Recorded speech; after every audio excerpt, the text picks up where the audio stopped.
Class 9 Maharashtra state board के science का पहला चैप्टर स्टार्ट करने जा रहा हूं जिसका नाम है लॉज ऑफ मोशन। इस चैप्टर को इस वीडियो के अंदर एकदम डिटेल में कवर करेंगे। हर छोटी डिटेल को डिटेल में पढ़ने वाले हैं लर्नर्स। साथ ही साथ आपको इन बिटवीन मैं क्विज भी दूंगा जिसका जवाब आप कमेंट्स में दोगे एंड हाँ आपको नोट्स भी दिए जाएंगे पूरे चैप्टर का हमारे एप्लीकेशन के ऊपर। सारी चीजें डिटेल में बात करूंगा बट पहले my name is Shubham Jha, an educator by choice, a certified memory coach, a creative learner and हाँ तुम सबका प्यारा भाई। लर्नर्स मैं बताना चाहता हूं आपको कि अगर आप इस चैप्टर को पढ़ रहे हो और अगर आप अपने साइंस का टेक्स्ट बुक खोलोगे तो सबसे पहले ही पेज पे आपको हर चैप्टर के आगे यूजुअली ऐसा एक बॉक्स देखने को मिलेगा। उस बॉक्स के अंदर मेंशन होता है कि इस चैप्टर में आपको क्या क्या पढ़ना है। और अगर आप चैप्टर नंबर 1 का देखोगे तो आपको motion, distance and displacement, acceleration, Newton laws of motion and related equation, ये चीजें आपको पढ़नी है। हम हर एक चीज को डिटेल में पढ़ेंगे और मैं आपको कुछ चीजें एक्स्ट्रा ही पढ़ाने वाला हूं जो आपके लिए हेल्पफुल रहेगा। वैसे तो पूरे नोट्स हमारे टेलीग्राम चैनल के ऊपर अपलोडेड मिल जाते हैं और प्रैक्टिस क्विज भी आता रहता है। बट अगर आप यहां पे नहीं ढूंढ पाते हो बट इसको ज्वाइन जरूर करना है। इसका लिंक डिस्क्रिप्शन में क्लास 9 शुभम सर्च करके या फिर इस लिंक से। और अगर यहां पे आप नहीं ढूंढ पाते हो तो हमारे एप्लीकेशन के ऊपर सारे नोट्स बहुत अरेंज्ड फॉर्मेट में आपको मिल जाएंगे जैसे जैसे मैं पढ़ाता जाऊंगा।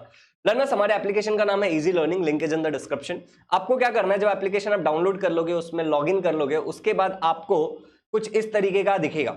ऊपर की तरफ जब आप आ जाओगे तो यहां पे इसको हम साइड मेन्यू बुलाते हैं प्यार से। इस साइड मेन्यू में आपको जाना है और साइड मेन्यू जैसे आप ओपन करोगे तो कुछ इस तरीके से खुल जाएगा। वहां पे home, courses, certificate, offline downloads और एक फ्री स्टडी मटेरियल करके एक चीज आपको दिखेगा। आपको एक फ्री स्टडी मटेरियल पे जाना है और आपको क्लास 9 वाले फोल्डर में सब कुछ अरेंज फॉर्मेट में मिल जाएगा। चलिए बात करते हैं। नोट्स तो हो गया, link is in the description, बाद में देख लेना, पहले पढ़ो, इट्स इंपॉर्टेंट। चैप्टर में स्टार्टिंग में एक चीज लिखा हुआ है, कैन यू रिकॉल। हम सब छोटी चीजें भी कवर करने वाले हैं। In which of the following example you can sense motion? How will you explain presence and absence of motion? कुछ एग्जांपल लिखे हैं, जैसे कि एक एग्जांपल लिखा था फ्लाइट ऑफ अ बर्ड। एक चिड़िया है, एक बर्ड है जो उड़ रही है। तो क्या आपको लगता है क्या वो मोशन कर रही है? जवाब यस होगा, ऑब्वियसली यस होगा, ठीक है। दूसरी बात है स्टेशनरी ट्रेन। एक ट्रेन है जो किसी स्टेशन पे या कहीं पे रुकी हुई है। तो क्या यहाँ पे मोशन हो रहा है? क्या यहाँ पे कोई मूवमेंट हो रहा है? नहीं हो रहा है। ध्यान से सुनना, मोशन, मूवमेंट नहीं हो रहा है। तो मैं बोलूंगा ये तो रेस्ट पे है। लर्नर्स, मैं बोलूंगा लीव्स फ्लाइंग थ्रू एयर। कुछ पत्ते हैं जो हवा में उड़ रहे हैं। तो क्या यहाँ पे मोशन हो रहा है? चीजें मूव कर रही है? हाँ, तो यहाँ पे मोशन हो रहा है। A stone lying on a hill. एक पत्थर है जो पहाड़ पे रखा हुआ है। क्या यहाँ पे कोई मोशन हो रहा है? वो रखा हुआ है, वो एट रेस्ट है, तो कोई मोशन नहीं हो रहा है। अगर आपने बहुत ध्यान से सुना होगा तो अब मोशन का कॉन्सेप्ट आपको समझ आ जाएगा। चैनल पे नए हो तो सब्सक्राइब कर लेना और मोशन का कॉन्सेप्ट मैं सिखाता हूं डेफिनेशन के साथ आपको। लर्नर्स, एक गाड़ी है ये गाड़ी इस बोर्ड के सामने है जहां पे लिखा है सब्सक्राइब नाउ। अगर मैं देखूं तो ये गाड़ी अब बोर्ड से आगे की तरफ आ रहा है। बोर्ड के ऊपर मैं देख रहा हूं एक चिड़िया भी है और वो चिड़िया उड़ रही है, फ्लाइट ऑफ अ बर्ड। एक चिड़िया जो है वो उड़ रही है मान लो। अब मैं इन दोनों को देख करके बोल सकता हूं कि यहां पे कुछ मूवमेंट हो रहा है आसपास में, राइट। इसी मूवमेंट को मैं मोशन कहता हूं। जैसे ये गाड़ी जब आगे की तरफ आ रही थी तो मैं इसको डिस्क्राइब कर सकता हूं मेरे वर्ड में, a body is said to be in motion. एक बॉडी को मैं मोशन में है ऐसा बोल सकता हूं when it changes its position, जब वो अपने पोजीशन को बदलता है विद रिस्पेक्ट टू सराउंडिंग। आसपास अगर आप देखोगे तो पहले ये इस बोर्ड के पास था जहां पे सब्सक्राइब नाउ लिखा हुआ है और बाद में ये आगे की तरफ आ गया। मतलब अपने आसपास में से इसने पोजीशन को बदला है। क्या किया है? पोजीशन को बदला है। या फिर और सिंपल वर्ड में मैं आपको बताऊं तो मूवमेंट किया है इसने। इसने क्या किया? इस गाड़ी ने क्या किया? मूवमेंट किया, या फिर उस चिड़िया ने मूवमेंट किया। तो मूवमेंट को करने को ही हम मोशन बोलते हैं। इजी लग रहा है? अब जैसे हमारे टेक्स्ट बुक में स्टार्टिंग में कैन यू रिकॉल करके एक चीज पूछा था कि ये गाड़ी जो है ये कहीं पे रुकी हुई है, तो क्या ये गाड़ी मोशन में है? क्या ये गाड़ी कोई मूवमेंट कर रही है? जवाब है बिल्कुल ना। तो ये रेस्ट पे है, ये मोशन पे नहीं है। रेस्ट वर्ड ध्यान से सुनना लर्नर्स। अब हमें ये पता है कि हमारा जो सन है उसके इर्द गिर्द, ठीक है, एक ऑर्बिट के अंदर हमारा प्लैनेट घूमता है।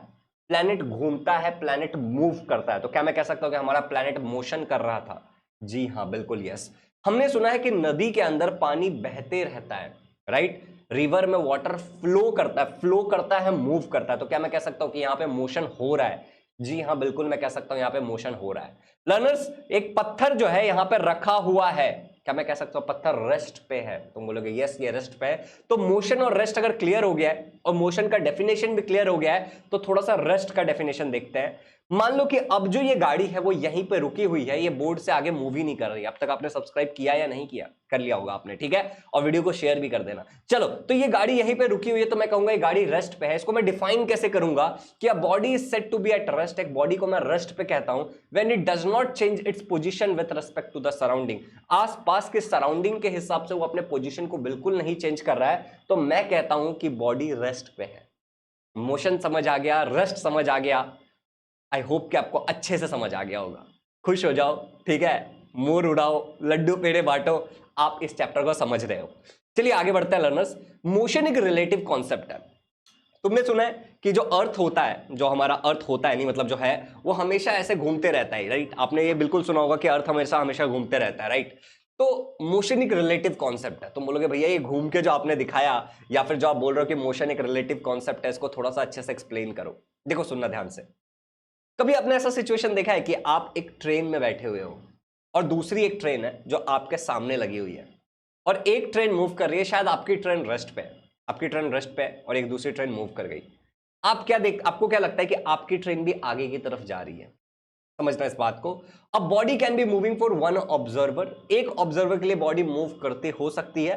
Eight the same time it can be at rest for someone else. किसी और ऑब्जर्वर के लिए वो रेस्ट पे हो सकती है बॉडी। तुम बोलोगे भैया थोड़ा सा और डिटेल में बताते तो अच्छा लगता, तो मैं एक और एग्जांपल लेता हूं। मान लो कि तुम इस ट्रेन में थे, तुम जा रहे थे आगे की तरफ, तुम इस ट्रेन में आगे की तरफ जा रहे थे, और यहां पे एक पेड़ था, ठीक है, ध्यान से सुनना। यहां पे इस जगह पे एक पेड़ है, तुम आगे की तरफ जा रहे हो, इस जगह पे एक पेड़ है, ओके, और ये जो पेड़ है ये ऑब्वियसली जमीन पे लगा हुआ है, पेड़ तो नहीं मूव करेगा, और ये एक आदमी है जो यहां पे खड़ा है। अब इस आदमी के लिए पेड़ यहीं पे रुका हुआ है, लेकिन जब आप ट्रेन से आगे की तरफ जा रहे होगे तो आपको लगेगा कि पेड़ जो है वो पीछे की तरफ चला गया, या फिर मैं आगे की तरफ आ गया। मतलब बात वही है कि एक बॉडी जो कि ये पेड़ है, ये मूव कर रही है आपके लिए for one observer, eight the same time ये रेस्ट पे है दूसरे ऑब्जर्वर के लिए। आप अगर बहुत ध्यान से देखोगे तो आपको समझ में आएगा मोशन एक रिलेटिव कॉन्सेप्ट है। किस तरीके से देख रहे हो, कहां से देख रहे हो, किस पोजीशन में देख रहे हो, इससे बहुत फर्क पड़ता है। एक और एग्जांपल लेके मैं आपको यही कॉन्सेप्ट समझाना चाहूंगा, फिर मैं क्वेश्चन पूछूंगा। है कि मान लो कि आपको पता है कि हमारा अर्थ घूम रहा है, हमारा अर्थ जो है वो ऐसे गोल गोल गोल गोल रोटेशन कर रहा है, ये आपको अच्छे से पता है। मान लो कि ये अर्थ के ऊपर कोई तो एक स्टैचू है, let's say statue of liberty है, या फिर लेट्स से ये वल्लभ भाई पटेल का एक स्टैचू है, कोई भी है, ठीक है, या फिर गांधी जी का है, और आप यहां पे, ठीक है, ये आप हो, आप इस स्टैचू को देख रहे हो। अब क्योंकि अर्थ, ये स्टैचू और आप तीनों एक साथ घूम रहे हो, तो आपको लगेगा कि स्टैचू रेस्ट पे है। लेकिन लेट्स से कि आप मून के ऊपर चले जाते हो, फिर आप स्टैचू को देखते हो, तो आपको स्टैचू घूमता हुआ नजर आएगा, क्योंकि अर्थ घूम रहा है, अब आप रेस्ट पे हो। समझ रहे हो मेरी बात को? तो यहां पे डिपेंड करता है कि चीजें मोशन में दिखेंगी या चीजें रेस्ट पे डिपेंड दिखेंगी, ये आप कहां से देख रहे हो। मोशन एक रिलेटिव कॉन्सेप्ट है। क्लियर हो गया होगा? तो इस सवाल का जवाब देना। कॉन्सेप्ट चेक करने के लिए बहुत सारे सवाल पूछूंगा, आपको कॉमेंट्स में जवाब देना है। अब body can be in motion, एक बॉडी मोशन में हो सकती है एक ऑब्जर्वर के लिए, and at the rest at the same time at dash, answer निकल गया मुझसे, मेरे मुंह से, hence the motion is a relative concept. तो इसका आंसर आपको नीचे कमेंट में देना। वैसे मैंने बोल ही दिया इसका आंसर रेस्ट है। वन का बी ऐसे भी लिख दोगे तो चलेगा, वन का रेस्ट ऐसे भी लिख दोगे तो चलेगा। आगे बढ़ते हैं लर्नर्स। ये आपका सीरियसनेस दिखाता है कि अगर आप मेरी बातों को मानते हो, पढ़ते हो, तो सच में आप सही कर रहे हो। Which of the following is not an example of motion? कौन सा इसमें से एग्जांपल ऑफ मोशन नहीं है? Birds flying, earth revolving, river flowing, none of this. आपको मैंने सब एग्जांपल बताया, आप आंसर बता सकते हो। A body is said to be dash if it does not change its position with respect to its surrounding. Scalar, motion, rest, vector क्या है आपको बताना है नीचे कमेंट्स में। अगर यहां तक सारी चीजें क्लियर है तो फिर से मैं कहूंगा हंसो, गाओ, खिलखिलाओ, मुस्कुराओ, सारी चीजें आपको समझ में आ गई हैं। और अब हम चलते हैं हमारे नेक्स्ट कॉन्सेप्ट के ऊपर, जो कि है uniform and non uniform motion. अब देखो, मोशन जब हम पढ़ रहे हैं तो हमें सारी चीजें समझनी है कि मोशन से रिलेटेड टाइप्स भी समझ रहे हैं हम। एक होता है यूनिफॉर्म मोशन, एक होता है नॉन यूनिफॉर्म मोशन।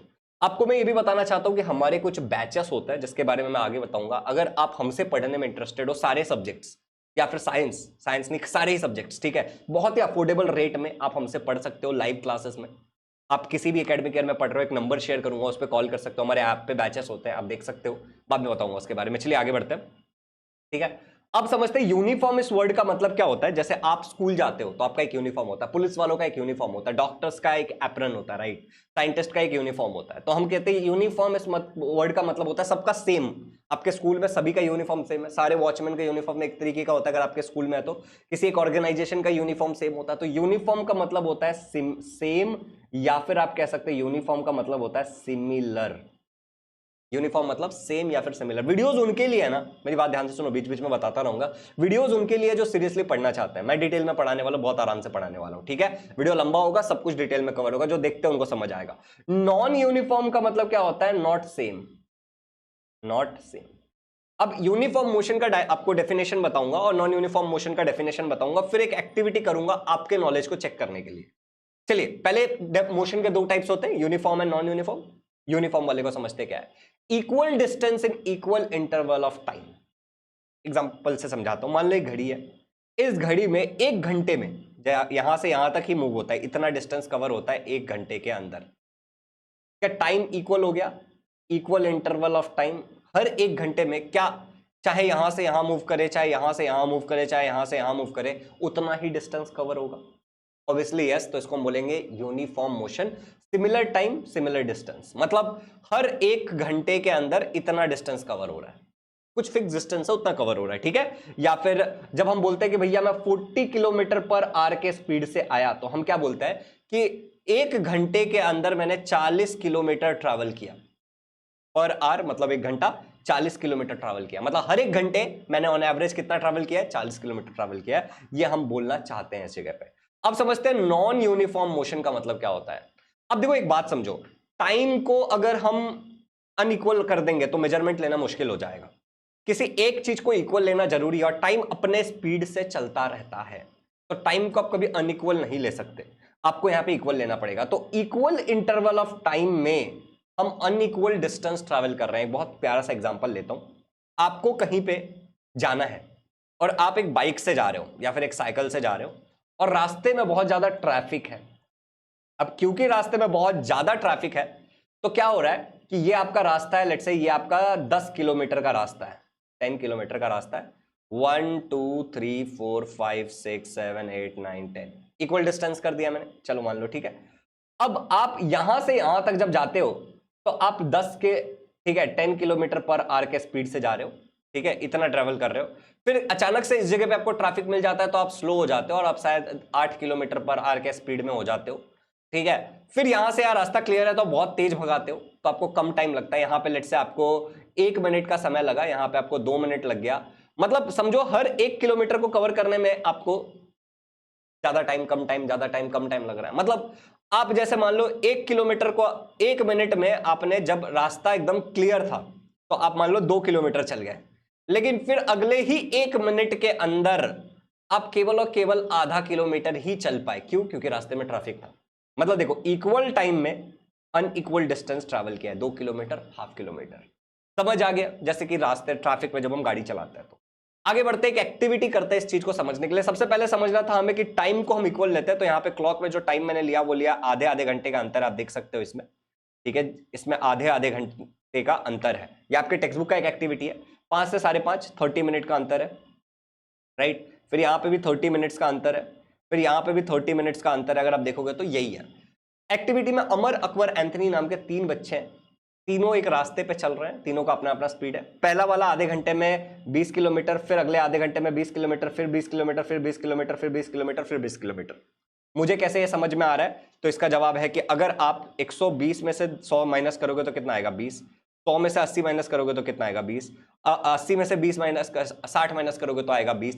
60 में से 40 माइनस करोगे तो आएगा 20। 40 में से 20 माइनस करोगे तो आएगा 20। 20 में से 0 माइनस करोगे तो आएगा 20। तो हम बोल सकते हैं हर आधे घंटे में 30 मिनट्स के अंदर कितना ट्रैवल किया गया है? 20 किलोमीटर। तो मैं बोलूंगा कि यहां पे भैया यूनिफॉर्म मोशन है, ये यूनिफॉर्म मोशन में है। वही अगर मैं अकबर का देखूंगा तो 18, 36, 42, 70, 75 एंड 120, यहां से यहां तक 18 का अंतर है, यहां से यहां तक 18 का, बट यहां से यहां तक 18 का अंतर नहीं है। तो ये अनइक्वल डिस्टेंस हो गया इक्वल इंटरवल ऑफ टाइम में, तो ये मैं कहूंगा ये नॉन यूनिफॉर्म है, ठीक है। फिर अगर मैं यहां पे देखूंगा तो 14, 14, 14, 14, 14, 14 का डिफरेंस है, तो मैं बोलूंगा ये यूनिफॉर्म है। ये एक्टिविटी समझ आ गया होगा आपको, ऐसी मैं आशा करता हूं, ठीक है। डिटेल में लाइव में पढ़ने के लिए आप हमारे बैचेस वगैरह ज्वाइन कर ही सकते हो। आगे बढ़ते हैं। Motion of a bird flying in the air is an example. Motion of a bird flying in the air, ठीक है। अब यहां पे एक चीज मैं लिख देता हूं, with uneven speed, with uneven speed. अब अनइवन स्पीड का मतलब क्या है कि कभी स्लो कभी फास्ट, कभी स्लो कभी फास्ट, ये क्या होगा? ये यूनिफॉर्म मोशन होगा या फिर नॉन यूनिफॉर्म मोशन होगा? आपको नीचे कमेंट में बताना है, ठीक है। फिफ्थ क्वेश्चन है, motion of a hands of a clock is an example of. ये तो मैंने आपको एग्जांपल लेके ही बताया था, तो आपको आंसर पता होगा, but let me know in the comments आपका कॉन्सेप्ट क्लियर है कि नहीं है, ये मुझे समझेगा। हमारे बैच के बारे में मैं कब से जिक्र कर रहा था, और ये हमारा बैच है क्लास 9th का, ठीक है। अगर आप इस वीडियो को काफी बाद में देख रहे हो, ठीक है, तो आप सोच रहे हो कि ये बैच का क्या हुआ, तो आप नंबर दूंगा, उस पर कॉल करके पता कर सकते हो। क्लास 9th के लिए महाराष्ट्र स्टेट बोर्ड का we have this entire team, ये हमारी पूरी टीम है, ठीक है। हम इंग्लिश मीडियम और सेमी इंग्लिश मीडियम को ही पढ़ाते हैं, और हमारे क्लास 9th के बैच का नाम होता है विक्ट्री बैच, ठीक है। ये 2.0 मतलब विक्ट्री का सेकंड वर्जन है। चलिए आगे बढ़ते हैं, ऐसे बहुत सारे वर्जन होंगे तो आपको एडमिशन मिल जाएगा। ये पूरी हमारी टीम है, जब आप एडमिशन लोगे तो हर एक टीचर आपको मिलकर पढ़ाएगा। आगे बढ़ता हूं, टीम के बारे में अभी डिटेल में बात नहीं करूंगा। हमारे वेबसाइट पे आपको और भी जो भी हमारे टीचर्स है वो भी दिख जाएंगे, जैसे हमारे पास संस्कृत के भी टीचर हैं, 11th 12th के अलग टीचर्स हैं। यहाँ पे मैंने कुछ ही मेन टीचर्स को डाला है, क्योंकि कुछ सब्जेक्ट किसी को होता है किसी को नहीं होता है, तो जो मेन 6 सब्जेक्ट है उनके टीचर्स यहाँ पे मैंने मेंशन किया। अगर आपको संस्कृत वगैरह है तो उनके लिए भी हमारे पास टीचर है। आगे बढ़ते हैं, फुल ईयर बैच है बेटा, ये पूरे साल आपको पढ़ाया जाएगा हमारे बैचेस में, ऑल सब्जेक्ट्स होगा इंक्लूडिंग संस्कृत, संस्कृत भी हम पढ़ाएंगे, चाहे वो इंटायर हो या कंपोजिट। डेली लाइव क्लासेस होते हैं, दिन में हम 2 क्लासेस लेते हैं, और दोनों क्लासेस आपके लिए कंपलसरी होती है, ठीक है, और क्लासेस शाम को होती है। फ्री टेस्ट सीरीज इंक्लूडेड है इसके अंदर, आपको हर एक चैप्टर से टेस्ट दिया जाएगा, सब्जेक्टिव ऑब्जेक्टिव, साथ ही साथ पर्सनल मेंटरशिप में आपको पर्सनली मेंटर करूंगा, कैसे स्टडी प्लान बनाना है, कैसे पढ़ना है, कैसे 9th में इस तरीके से पढ़ना है कि आगे जाके 10th 11th 12th में जेई नीट वगैरह सब क्लियर हो, ठीक है। रेगुलर डाउट क्लियरिंग सेशंस होता है और नोट्स इंक्लूडेड रहता है, ठीक है। आगे बढ़ते हैं बेटा, अब इंपॉर्टेंट बात यह है कि आप इस नंबर पे कॉल करके सारी चीजें पता कर सकते हो। आप मोबाइल, पीसी, टैबलेट, आईपैड, एक बार आप ज्वाइन करते हो तो किसी भी डिवाइस से आप देख सकते हो, ठीक है। और सारे हमारे जो टीचर है वो एक्सपीरियंस्ड है, 10 साल 15 साल की एक्सपीरियंस है सारे टीचर्स के पास, और लाइव क्लास के रिकॉर्डिंग भी आपको मिलती है। जैसा अभी मान लो कि ये जो मैं आपको पढ़ा रहा हूं, ये आप मेरे सामने बैठ के पढ़ रहे हो किसी लाइव क्लास में, तो जब ये क्लास खत्म हो जाएगा तो इसकी रिकॉर्डिंग भी रहेगी, जिसको आप कभी भी देख सकते हो, कितनी भी बार देख सकते हो, रिवीजन के लिए, या फिर आप बोल सकते हो कि आप देख रहे हो इसको वापस कुछ कॉन्सेप्ट छोटा रह गया उसको वापस समझने के लिए, ठीक है। लर्नर्स, सेकंड बात, क्लास कैसे होगा भैया? क्या यूट्यूब पे क्लास होगा? नहीं, क्लासेस हमारे ही एप्लीकेशन पे होगा, जिसमें रेज अ हैंड का भी ऑप्शन होता है, आप देख सकते हो यहाँ पे। इसमें क्या होता है, जब आप इस बटन पे क्लिक करते हो क्लास में, तो आप हमसे डाउट पूछ पाते हो वॉइस चैट करके, ठीक है। फिर चैट का ऑप्शन होता है, पोल का ऑप्शन होता है, और आप लैपटॉप से भी ज्वाइन कर सकते हो, जैसा कि मैंने आपको बताया। कैसे इनरोल करना है, तो आप इस नंबर पे कॉल करके इंक्वायरी कर सकते हो, या फिर डिस्क्रिप्शन में एक वीडियो डाल दिया है मैंने, ठीक है, उस वीडियो को देख सकते हो उस पर्टिकुलर बैच के लिए। अगर आप किसी और बैच में एडमिशन ले रहे हो, बट प्रोसेस यही रहेगा, ठीक है। आपको ये वीडियो देख लेना, आपको सब समझ में आ जाएगा कि कैसे इनरोल करना है, नहीं इनरोल करना है, ठीक है। Link is in the description. And learners, batch का प्राइस जो है वो सारे सब्जेक्ट का पूरे साल का 5,000 रुपए है। You can call on this number, इसमें सारे सब्जेक्ट पूरे साल पढ़ाए जाएंगे। क्या ये प्राइस एक मंथली फी है और ईयरली फी है, सवाल बच्चे पूछते हैं, तो ये पूरे साल का फीस है फॉर ऑल द सब्जेक्ट, जो मैं बार बार बता रहा हूँ। Thank you so much for listening to me. easylearning.shivam@gmail.com ये मेरा ईमेल आईडी है, या फिर आप इस नंबर पर भी कांटेक्ट कर सकते हो जो मैंने आपको बताया, एंड आपको एडमिशन दे दिया जाएगा। चलिए, आई रियली होप कि आपको सब समझ में आ गया है। एंड अब हम आगे बढ़ते हैं हमारे नेक्स्ट टॉपिक की तरफ। बाकी एनिमेशन कैसा लग रहा है आपको, ये मुझे जरूर बताना वीडियो के अंदर। अब हम 2 चीजें और समझते हैं मोशन वाले कॉन्सेप्ट से ही, and that is physical quantity and system of units. भैया फिजिकल क्वांटिटी क्या होता है? Anything that can be measured is called as physical quantity. ऐसी कोई भी चीज जिसको आप मेजर कर सकते हो, जिसको आप नाप सकते हो। एग्जांपल के लिए, कोई कितना डिस्टेंस दौड़ा, या फिर जैसे ये पेन है, ये पेन कितना लंबा है, या फिर ये रिमोट कितना चौड़ा है, ठीक है, या फिर ये कितना भारी है, इसको हम मेजर कर सकते हैं, तो इसको हम फिजिकल क्वांटिटी बोलेंगे। टाइम को हम मेजर कर सकते हैं। क्या आप मेरे इमोशन को मेजर कर सकते हो कि मैं आपसे कितना प्यार करता हूं? नहीं मेजर कर सकते, राइट। क्या आप किसी के गुस्से को मेजर कर सकते हो कि मैं आप पे कितना गुस्सा हूं? नहीं कर सकते, तो वो फिजिकल क्वांटिटी नहीं है। जिस भी चीज को आप मेजर कर सकते हो, जिसका एक स्टैंडर्डाइज्ड यूनिट है, उसको आप कहते हो फिजिकल यूनिट, फिजिकल क्वांटिटी। अब फिजिकल क्वांटिटी का मतलब क्या होता है? Anything which can be perceived, जिसको हम फील कर सकते हैं, जिसको देख सकते हैं। Anything which can be seen, anything which can be measure, जिसको मेजर किया जा सकता है। None of this. इसका आंसर नीचे कमेंट में बताना। यहाँ पे मैं नंबर डालना भूल गया, बट आप आंसर बताना मत भूलना। फिजिकल क्वांटिटी 2 प्रकार के होते हैं, एक होता है स्केलर्स और दूसरा होता है वेक्टर्स। अब ये कैन यू रिकॉल करके ये क्वेश्चन दिया हुआ था, जो अभी मैं आपको बता रहा हूं ना, ये कैन यू रिकॉल करके दिया हुआ है, तो आप ध्यान से सुनना, टेक्स्ट बुक में ही है सब। तो स्केलर्स क्वांटिटी वो क्वांटिटी होते हैं जिसको आप केवल मैग्नीट्यूड की मदद से बता सकते हैं। फॉर एग्जांपल, मैं आपको बहुत सिंपल सा एग्जांपल लेता हूं। जैसे कि मैं आपको कह रहा हूं कि मेरे पास अभी 2 रुपए हैं, तो क्या मुझे बताना पड़ेगा कि लेफ्ट की तरफ, राइट की तरफ, सेंटर की तरफ, अब धरती के अंदर, धरती के ऊपर? नहीं। या फिर मैं कहता हूं 2 यूरो, या फिर मैं कहता हूं 2 डॉलर, तो यहां पे जो ये 2 है ना, आपका ये जो 2 है, ठीक है, यही मैग्नीट्यूड है, जो वैल्यू है। जब हम कहते हैं 2 kg, समझ रहे हो, तो ये हमारा मैग्नीट्यूड होता है, 2 हमारा मैग्नीट्यूड होता है, केजी हमारा यूनिट होता है एक प्रकार का, राइट। यहाँ पे ये रुपीज, यूरो या डॉलर, ये क्या है, हमारा यूनिट है, बट 2 हमारा मैग्नीट्यूड है। एग्जाम्पल अगर समझ में आ गया तो बहुत बढ़िया। जैसे कि हम टाइम को करते हैं, टाइम जो हमारा होता है, टाइम को हम कैसे लिखते हैं, time is equal to 5 seconds. तो यहाँ पे टाइम हमारा एक फिजिकल क्वांटिटी है, 5 हमारा मैग्नीट्यूड है और सेकेंड हमारा यूनिट है। इसको हम ऐसे भी लिखते हैं कि quantity, physical quantity is equal to N U. तो ये हमारा फिजिकल क्वांटिटी हो जाता है, ठीक है, ये हमारा फिजिकल क्वांटिटी हो जाता है, ये हमारा मैग्नीट्यूड हो जाता है, न्यूमेरिकल वैल्यू बोलते हैं मैग्नीट्यूड को, ठीक है, और यू हमारा यूनिट हो जाता है, जो कि kilogram, metre, centimetre, degree Celsius, कुछ भी हो सकता है। चलो अगर क्लियर है तो आगे बढ़ता है। अब वेक्टर्स वो क्वांटिटी होता है दैट रिक्वायर्स मैग्नीट्यूड तो चाहिए होता है, बट डायरेक्शन भी चाहिए होता है। एग्जांपल के लिए फोर्स एंड डिस्प्लेसमेंट, एग्जांपल लेता हूं मैं आपको।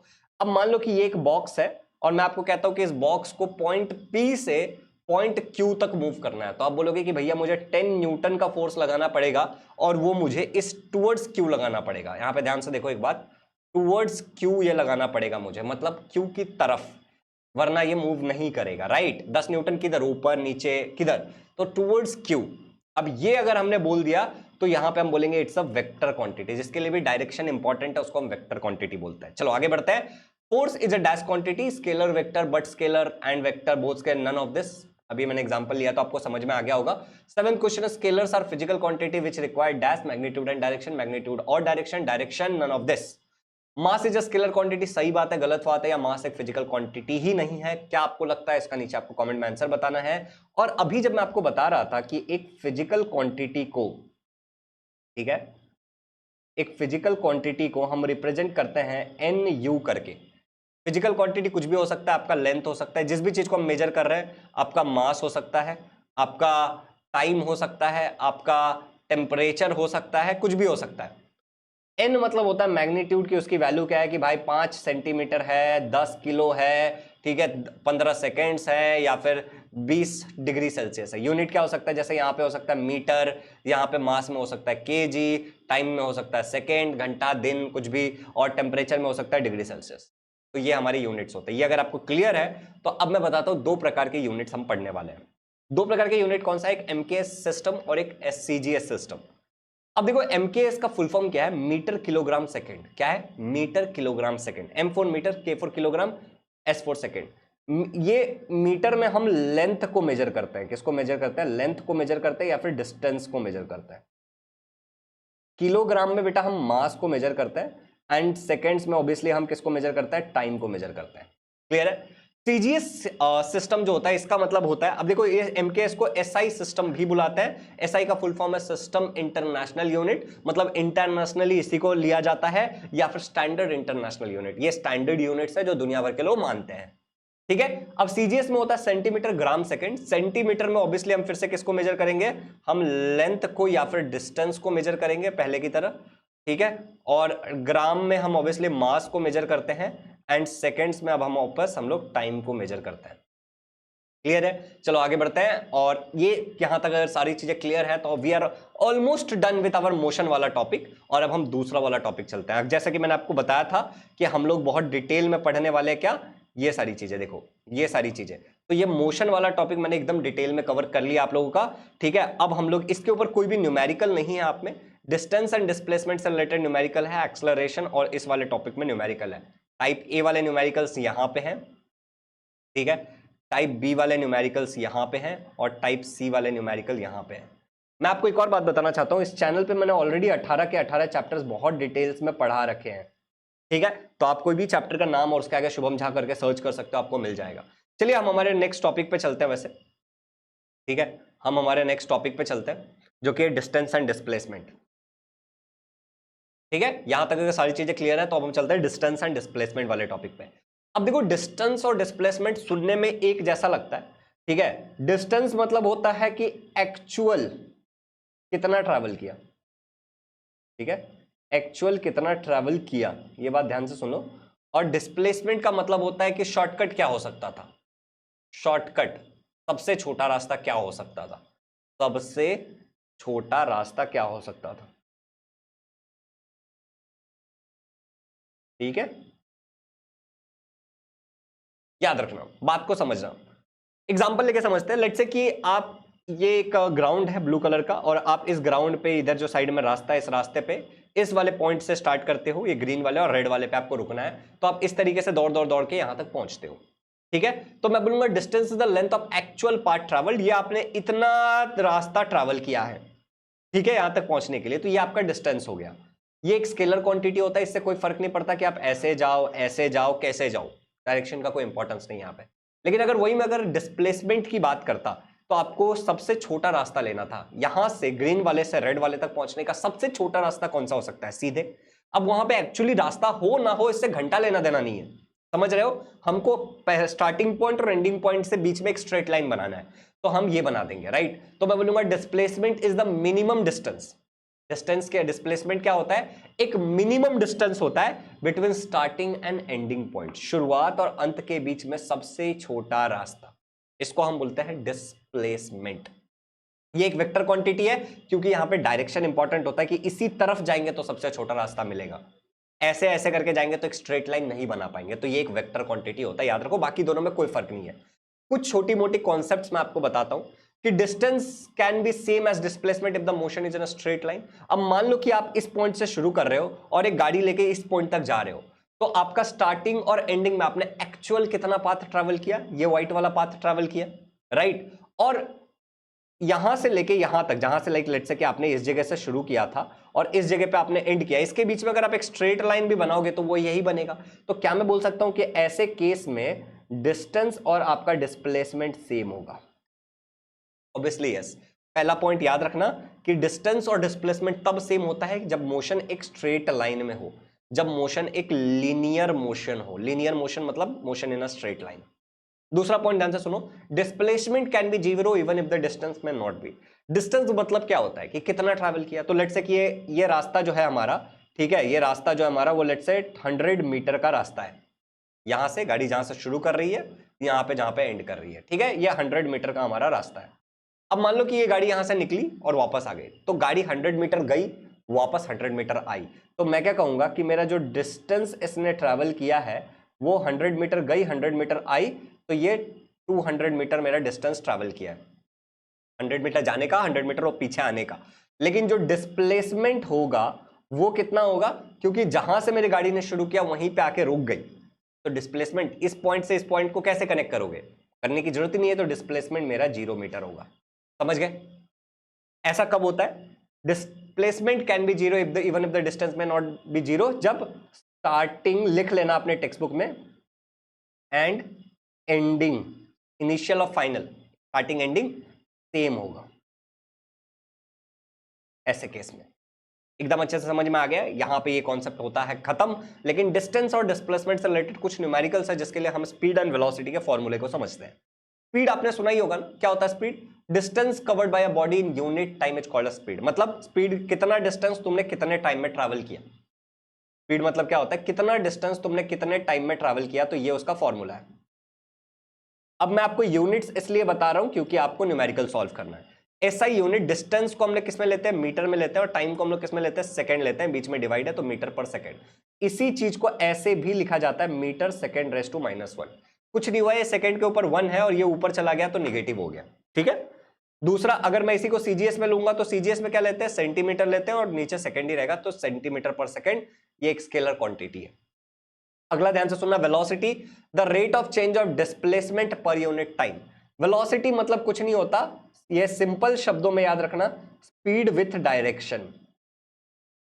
Speed with direction is velocity.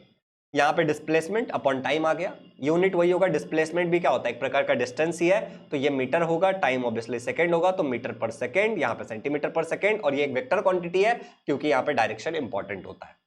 अगर ये बातें क्लियर है तो अब हम न्यूमेरिकल कर सकते हैं टाइप ए वाला, जो कि हमारे एवरेज स्पीड और एवरेज वेलोसिटी पे बेस्ड है। स्पीड का फॉर्मूला क्या था? Distance upon time.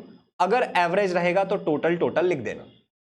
वेलोसिटी का फॉर्मूला क्या था? Displacement upon time. अगर एवरेज होगा तो टोटल टोटल लिख देना।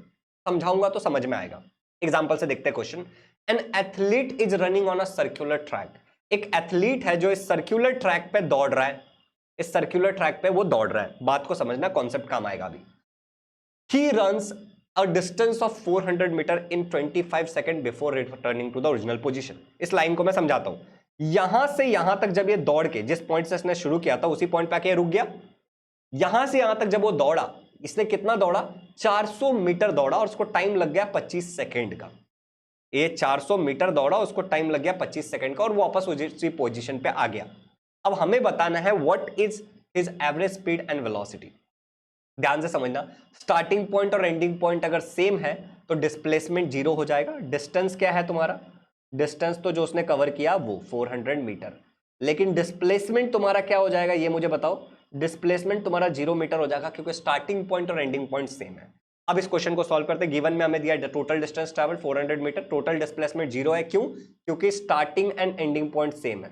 लिख देता हूं मैं again, starting and ending position या पॉइंट इज सेम, ठीक है। इसलिए अगला टोटल टाइम इसको कितना लगा, 25 सेकंड। अब हमें क्या निकालना, फाइंड करना है average speed average velocity. Average speed का फॉर्मूला क्या है, total distance upon total time.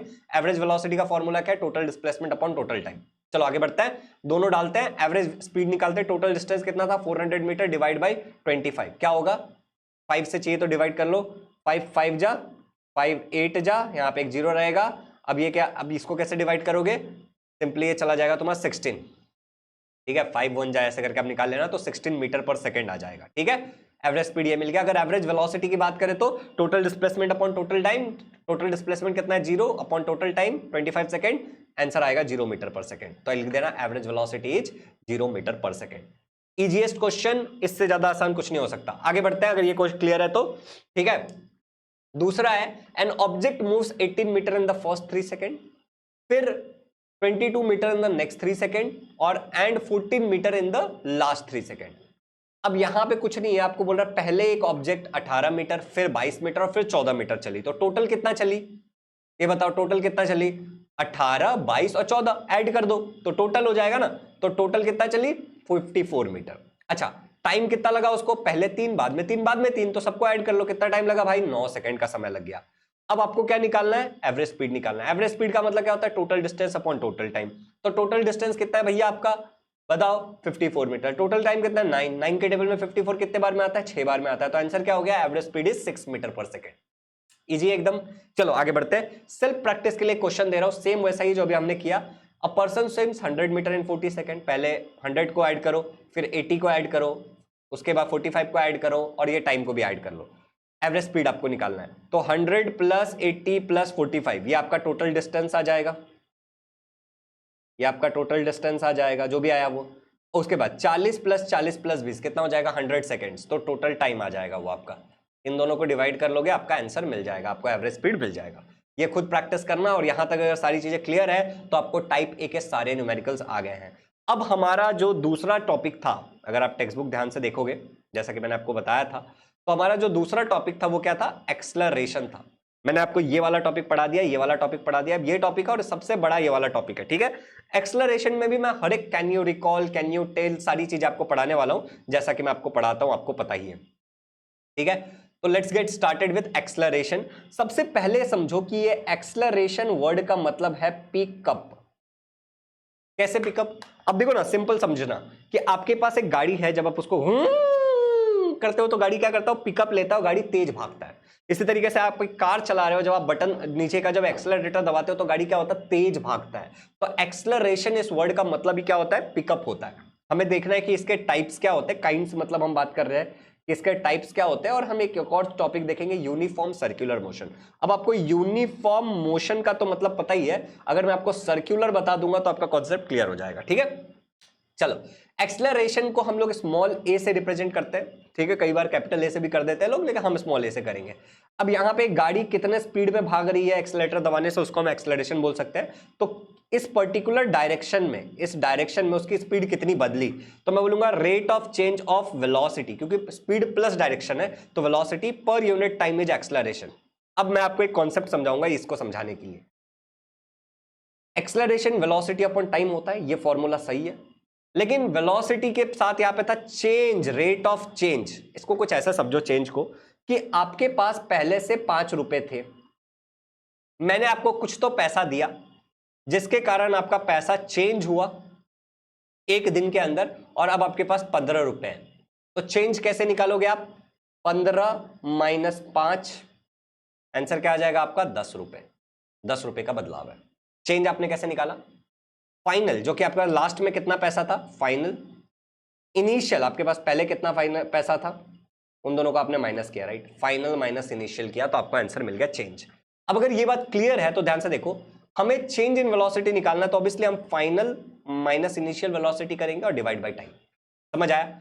Final velocity को हम स्मॉल v से रिप्रेजेंट करते हैं, इनिशियल वेलोसिटी को हम स्मॉल u से रिप्रेजेंट करते हैं, डिवाइड बाय टाइम। अब वेलोसिटी का यूनिट जो था वो था मीटर पर सेकेंड, टाइम को हम लोग लेते हैं इन सेकेंड। अब ये साथ में जब हम लिखते हैं तो मीटर, ठीक है, अपॉन सेकेंड, ये जो कुछ नहीं है यहाँ पे मतलब 1 है तो ये मल्टीप्लाई बाय 1 अपॉन सेकेंड हो जाता है, और ये आपका हो जाता है मीटर पर सेकेंड स्क्वायर। कुछ नहीं है, सिंपल मैथमेटिक्स है। सिमिलरली मीटर की जगह सेंटीमीटर आ गया, बाकी सेकेंड स्क्वायर ही रह गया।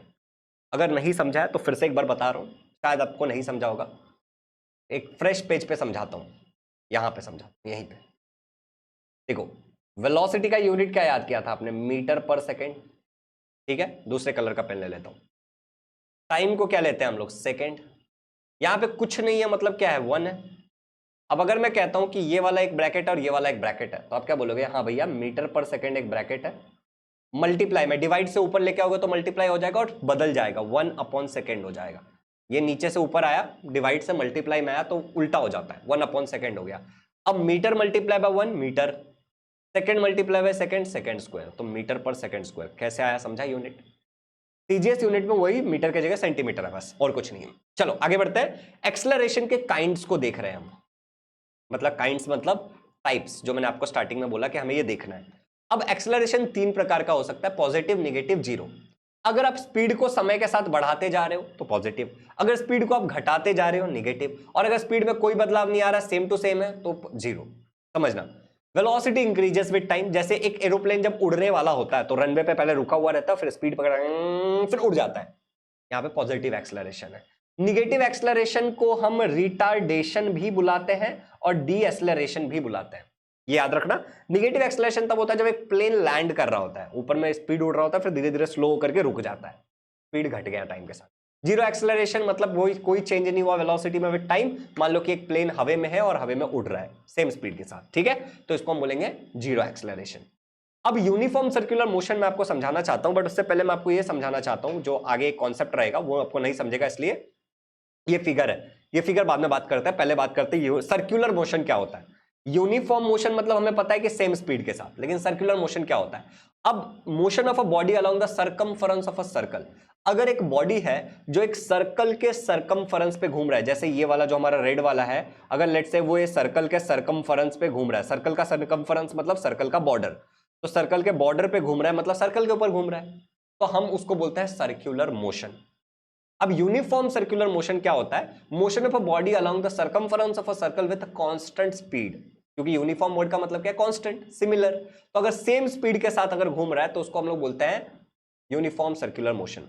अब मैं जो आपको ये डायग्राम दिखा रहा था, यहां पे जो मैंने दिखाया था, इसके पीछे का एक कारण है।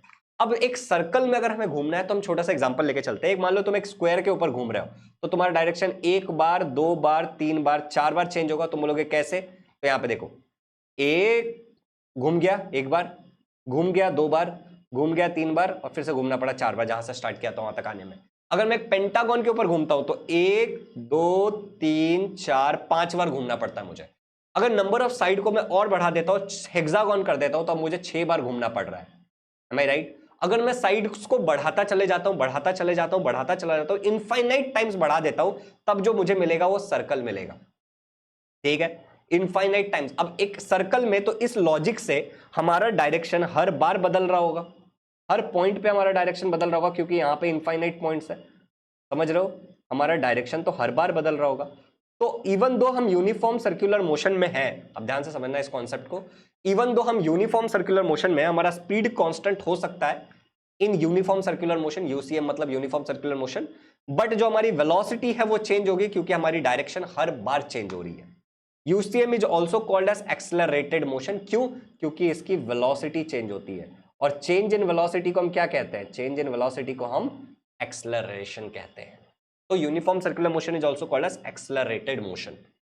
यहां तक अगर बहुत अच्छे से समझ में आ गया है तो अब हम चलेंगे कुछ न्यूमेरिकल्स की तरफ, बट उससे पहले ठीक है आपको मैं ग्राफ बनाना सिखाऊंगा, ग्राफिकल रिप्रेजेंटेशन ऑफ मोशन। आपकी बुक में कुछ ग्राफ्स है जिसमें से 4 ग्राफ है, सेम टाइप से सारे बनेंगे। मैं आपको 2 समझा दूंगा, 2 आपके लिए मैं छोड़ दूंगा कि आप खुद करो। पहले जो 2 ग्राफ है वो distance time graph of uniform motion and distance time graph of non uniform motion. मैं आपको ये दोनों करके बताऊंगा, सेम टू सेम बनेगा, बस डिस्टेंस टाइम के जगह पे आपका क्या आ जाएगा? वेलोसिटी टाइम आ जाएगा, बाकी सब सेम है। ठीक है, तो for uniform motion and uniformly accelerated motion, जो हमें पता है ना, अभी हमने देखा था यूनिफॉर्मली एक्सेलरेटेड मोशन। ठीक है, तो velocity time graph and distance time graph. अब डिस्टेंस टाइम ग्राफ से आपको क्या मिलता है? आपको स्पीड मिलता है, ये बात याद रखना, क्योंकि डिस्टेंस अपॉन टाइम स्पीड होता है। और वेलोसिटी टाइम ग्राफ से आपको एक्सेलरेशन मिलता है, ये बात बस छोटा सा याद रखना। ओके, अब आगे बढ़ते हैं बेटा। पहले ग्राफ बनाने से पहले कुछ बेसिक्स बताता हूं। एक इंडिपेंडेंट वेरिएबल्स को हम एक्स एक्सिस पे लेते हैं और डिपेंडेंट वेरिएबल को हम वाई एक्सिस पे लेते हैं। एक्स एक्सिस वाई एक्सिस तो पता होगा ना, नहीं पता होगा तो अभी बताऊंगा। इंडिपेंडेंट वेरिएबल का मतलब क्या होता है? वो वेरिएबल जो किसी पे डिपेंड नहीं है, not dependent on any one. और डिपेंडेंट वेरिएबल जो डिपेंडेंट होता है, जो depends on something, on someone, जो किसी पे डिपेंड करता है। एग्जाम्पल के लिए ये ग्राफ है, यहां पे मैंने एक्स एक्सेस बनाया, एक्स एक्स डैश लिखते हैं यहां पे हम, और फिर यहां पे Y axis Y Y dash लिखते हैं। ठीक है, अब यहां पे ओरिजिन होता है, ये आपको पता है। एक्स एक्सेस पे हम हमेशा टाइम को लेंगे अगर हमारे वाले ग्राफ में, क्योंकि टाइम इंडिपेंडेंट है, किसी चीज पे डिपेंड नहीं करता। और जो हमारा ग्राफ था, ठीक है, उस ग्राफ में जैसे हमारा डिस्टेंस था, तो डिस्टेंस को या फिर जो हमारा वेलोसिटी था दूसरे वाले में, उस वेलोसिटी को हम वाई एक्सेस पे लेंगे, क्योंकि वो किसी चीज पे डिपेंड करता है, टाइम पे डिपेंड करता है। क्लियर हो गया? चलो अब आगे बात करते हैं। ये मैंने ब्लैक कलर क्यों रखा है तो मैं थोड़ी देर में समझ में आएगा। हम बनाने वाले distance time graph for uniform motion, यहां पे साइड में आपको लिखा हुआ दिख रहा होगा, पहला वाला ग्राफ जो था हमारा। एक ग्राफ पेपर लेते हैं, एक्स एक्सेस बनाया, वाई एक्सेस बनाया, यहां पे ओरिजिन है, ठीक है, ओरिजिन है, यहां पे दोनों जहां पे मीट होता है वहां पे ओरिजिन बोलते हैं, ठीक है, 0, ये वाला ओरिजिन है। क्लियर हो गया? अब आगे बढ़ते हैं बेटा। यहां पे मैंने डिस्टेंस ले लिया वाई एक्सेस पे, और मैंने एक्स एक्सेस पे क्या ले लिया? टाइम ले लिया। अब टाइम यहां पे मैं एक बार स्केल ले लेता हूं, स्केल में मैं एक्स एक्सेस पे 1 सेंटीमीटर मतलब 10 सेकेंड, मतलब ये देखो, ये जो बॉक्स है, ये जो यहाँ पे बॉक्स दिख रहा है आपको, एक छोटा सा बॉक्स, ये वाला एक छोटा सा बॉक्स दिख रहा है ना, मैं लाइन बना के दिखाऊंगा, ये 1 सेंटीमीटर बाय 1 सेंटीमीटर का ये बॉक्स होता है। ठीक है, ऐसे बहुत सारे बॉक्सेस है, देखो ये 1 सेंटीमीटर बाय 1 सेंटीमीटर के बॉक्सेस होते हैं। ठीक है, तो इस एक बॉक्स में जब हम यहां से यहां तक ट्रैवल कर रहे हैं, लेट्स से यहां से यहां तक, तो मैं बोलता हूं कि भैया ये 10 सेकेंड है। ऑन वाई एक्सिस जब मैं यहां से यहां तक ट्रैवल कर रहा हूं तो मैं इसको बोलता हूं कि 15 मीटर है। 1 सेंटीमीटर का मतलब 15 मीटर, ये आपने मैथ्स में सीखा ही होगा। ये मेरा एक टेबल है डिस्टेंस टाइम का। ठीक है, मान लो इसको मुझे ग्राफ पे प्लॉट करना है, मतलब जब टाइम 0 सेकंड था तो मेरा डिस्टेंस नहीं था, मैं रुका हुआ था। 10 सेकंड बाद मैं 15 मीटर में चल लिया मैंने, 20 सेकंड बाद मैं 30 मीटर चल लिया, 30 सेकंड बाद मैं 45 मीटर चल लिया, और 40 सेकंड बाद में 60 मीटर चल गया। अब इसका मुझे ग्राफ बनाना है।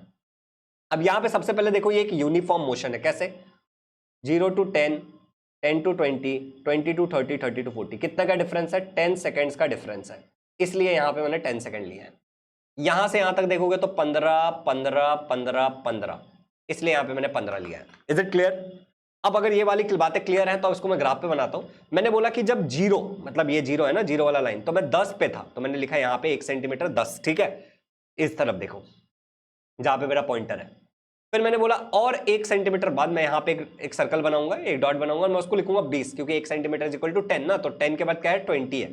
फिर मैं आगे जाऊंगा, एक और डॉट बनाऊंगा, एक और डॉट बनाऊंगा, एक और डॉट बनाऊंगा, नंबर दे दूंगा 30, 40, 50, 60। समझ आ गया होगा आपको कैसे किया मैंने। अब मैं वाई एक्सेस की बात करूंगा, वाई एक्सेस पे 1 सेंटीमीटर यहां पे आ गया, उसका मैं कितना बोलूंगा? 0 के बाद क्या है? 15 है, तो 0 तो यहां पे है, उसके बाद 15, फिर ऊपर लूंगा 30, फिर ऊपर लूंगा 45, फिर ऊपर लूंगा 60, फिर ऊपर लूंगा 75, एंड सो ऑन 90। ऐसा मैंने प्लॉट कर लिया। अब यहां तक 60 तक ही है, मैं आप 60 तक भी कर सकते हो, ऊपर तक भी कर सकते हो, कोई दिक्कत नहीं है। अब मुझे क्या करना है, ध्यान से समझना इस बात को। टाइम मेरा क्या है? एक्स एक्सिस पे, डिस्टेंस मेरा वाई एक्सिस पे, तो क्या मैं कह सकता हूं एक्स कॉमा वाई के वैल्यूज दिए हुए हैं मुझे। ठीक है, मैं यहां पे लिख देता हूं, मुझे अलग अलग एक्स कॉमा वाई के वैल्यूज दिए हुए हैं। पहला वैल्यू मुझे दिया है 0,0, दूसरा वैल्यू मुझे दिया है 10,15, तीसरा वैल्यू मुझे दिया है 20,30। मैं इस टेबल से बात कर रहा हूं, इधर से बात कर रहा हूं। फिर मुझे दिया है 30,45 और 40,60 एक्स वाई का वैल्यू। तो एक्स एक्सिस पे 0, वाई एक्सिस पे 0, यही होगा मेरा, ये वाला ओरिजिन वाला ही पॉइंट होगा। तो ये तो पहला हो गया।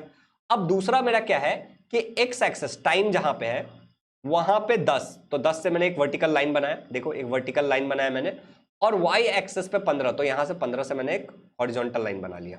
ठीक है, ये दोनों जहां पे इंटरसेक्ट कर रहे हैं वहां पे मैंने एक सर्कल बना लिया। ये देख लो आप, मैंने यहां पे किया, ये वाला किया मैंने। ठीक है, सेम। अब मुझे क्या करना है बेटा, 20 टाइम पे, तो 20 से मैंने एक हॉरिजॉन्टल लाइन बनाया, और 30 यहां से, तो 30 पे मैंने एक वर्टिकल लाइन बनाया। ठीक है, यहां पे ये वर्टिकल है और हॉरिजॉन्टल है, इन दोनों को जहां पे इंटरसेक्शन हो रहा है यहां पे एक सर्कल बना लिया। फिर मैंने 30 से एक बनाया क्योंकि यहां पे 30 था, और फिर 45 से एक बनाया क्योंकि यहां पे 45 था, और यहां पे जहां पे इंटरसेक्ट हो रहा है यहां पे एक सर्कल बना लिया। फिर सिमिलरली 40 से एक लाइन बनाया मैंने वर्टिकल, और 60 से एक बनाया हॉरिजॉन्टल, और जहां पे इंटरसेक्ट हो रहा था ये मैंने कर लिया। अब इन सारे पॉइंट्स को मैच करके अगर मैं एक लाइन पास करूंगा, इन सारे पॉइंट्स को एक मैच करके एक लाइन पास करूंगा, तो ये लाइन मुझे एक स्ट्रेट लाइन मिलेगा। और एक स्ट्रेट लाइन का मिलने का मतलब है कि यहां पे जो मोशन हुआ है वो यूनिफॉर्म मोशन। हमें यही समझना था कि अगर हम एक यूनिफॉर्म मोशन को ग्राफ पे प्लॉट करेंगे तो we will get a straight line. हमें क्या मिलेगा, एक स्ट्रेट लाइन मिलेगा। अब आप बोलोगे भैया तो अगर ये स्ट्रेट लाइन है और इसके नीचे का जो एरिया है वो क्या देता है हमें, अब देखो ये डिस्टेंस टाइम है, तो यहाँ पे क्या मिलेगा, स्पीड मिलेगा। ये बात याद रखना, इसका अगर स्लोप निकालोगे तो स्पीड मिलेगा। अब देखो इसी तरीके से हम एक नॉन यूनिफॉर्म वाला करके देखते हैं, एक नॉन यूनिफॉर्म वाला आप करके देखते हैं। अब ये अगर स्ट्रेट लाइन नहीं मिला तो हम मान लेंगे कि भैया नॉन यूनिफॉर्म में स्ट्रेट लाइन नहीं मिलता है। सेम ग्राफ पेपर लिया, एक्स एक्सेस बनाया, वाई एक्सेस बनाया, जीरो ओरिजिन। ठीक है, स्केल यहाँ पे डिस्टेंस लिया है, यहाँ पे टाइम लिया है, स्केल लिया है एक्स एक्सेस पे 10 सेकंड और वाई एक्सेस पे 1 मीटर, मतलब 10 मीटर। ये हमारा टेबल है। अब देखो यहाँ पे मैंने क्यों क्या लिया है ये मैं आपको समझाता हूँ। यहां से यहां तक का डिस्टेंस, यहां से यहां तक का डिस्टेंस, यहां से यहां तक का डिस्टेंस, यहां से 10-10 का है, तो यहाँ पे एक्स एक्सिस पे 1 सेंटीमीटर मतलब 10 सेकंड मैंने इसलिए लिया है। लेकिन अगर यहाँ पे देखोगे तो ये 7 है, ये 12 है, ये 20 है, ये 30 है, ये नॉन यूनिफॉर्म है। तो यहाँ पे फिर भी मैंने क्या देखा कि इन दोनों के बीच का जो दूरी है वो 10 है, इनको भी मैं 10 के इसमें डाल सकता हूं, एक एवरेज जस्ट यहाँ पे लिखने के लिए, क्योंकि यहाँ पे अनइवन नहीं लिख सकते, तो मैंने 10-10 मीटर ले लिया है। अब देखो यहां से यहां तक मैंने क्या किया, 10, यहां 20, यहां 30, 40, 50, 60, इस तरीके से। ये टाइम वाला है, एक्स एक्सेस पे क्या है बेटा, टाइम है। वाई एक्सेस पे अगर मैं जाऊंगा तो यहां पे पहले पे मैंने लिया है 10, फिर ऊपर 20, फिर 30, फिर 40, फिर 50, फिर 60। ये मैंने स्केल जानबूझ के ऐसा लिया है। अब मुझे क्या करना है, एक्स एक्सिस पे 0 और वाई एक्सिस पे 0, ओरिजिन पे तो मैंने मार्क कर लिया पहले से ही। अब दूसरा है एक्स एक्सिस पे 10, तो यहां से 10 है, हॉरिजॉन्टल लाइन बनाया मैंने। ठीक है, 10 के पास से मैंने हॉरिजॉन्टल लाइन बनाया। लेकिन वाई एक्सिस पे 7 है, तो 7 कहां पे है, वाई एक्सिस पे, ये वाई एक्सिस है, तो ये 10 और 0 के बीच में कहीं 7 होगा यहां पे, तो मैंने यहां से बनाया। अब ये देखो इस पे ना बना के मैंने यहां से बनाया, क्योंकि 10 के नीचे होगा 7। समझना बात को, यहां से ना बना के मैंने यहां पे इसलिए बनाया क्योंकि 10 के थोड़ा नीचे ही होगा 7, यहां से नहीं बनाया हमने। ठीक है, सिमिलरली अब हमें 20 पे बनाना है, तो 20 से एक यहां पे एक सर्कल बना दिया। अब 20 से एक हॉरिजॉन्टल लाइन बनाया नीचे से, और यहां से मुझे 12 पे बनाना है, तो 12 ऑब्वियसली 10 के थोड़ा ऊपर होगा, तो मैंने यहां पे बनाया। अब देखो इसको मैंने 20 और 10 के बीच में क्यों बनाया, क्योंकि 10 और 20 के बीच में 12 आएगा यहां पे कहीं पे, समझ रहे हो, इसलिए। चलो अब अगर ये वाला क्लियर है तो थोड़ा सा आगे बढ़ते हैं। यहां पे एक सर्कल बनाते हैं, और अगला है 30, तो 30 से मैंने बनाया, और यहां पे है 20, तो 20 के साथ मैंने बना लिया सीधे, क्योंकि 20 तो ऑब्वियसली यहीं पे है, और यहां पे एक सर्कल बना लिया।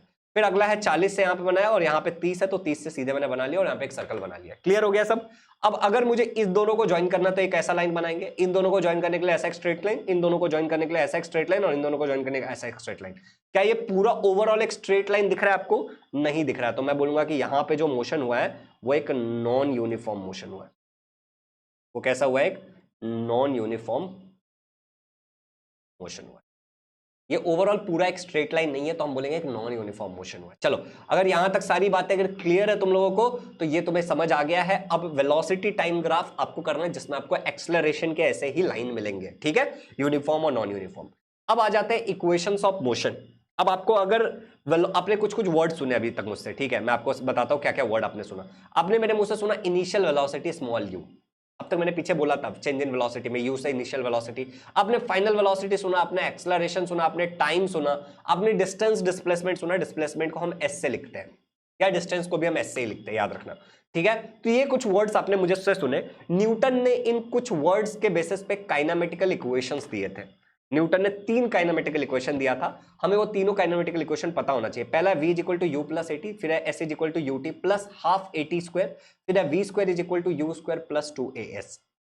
अब ध्यान से समझना, v यहां पे है वेलोसिटी और लास्ट में t है टाइम, तो इसको वेलोसिटी टाइम रिलेशन बोलते हैं। पहला वाला और आखिरी वाला देखना है। s डिस्प्लेसमेंट है, लास्ट में t है, तो डिस्प्लेसमेंट टाइम रिलेशन बोलेंगे। v वेलोसिटी है, s डिस्प्लेसमेंट है, तो वेलोसिटी डिस्प्लेसमेंट रिलेशन बोलेंगे। आपको ये याद रखना है। याद रखने के लिए मैं एक निंजा टेक्निक देता हूं, V U at water park, V U at water park, आपको ये याद रह जाएगा।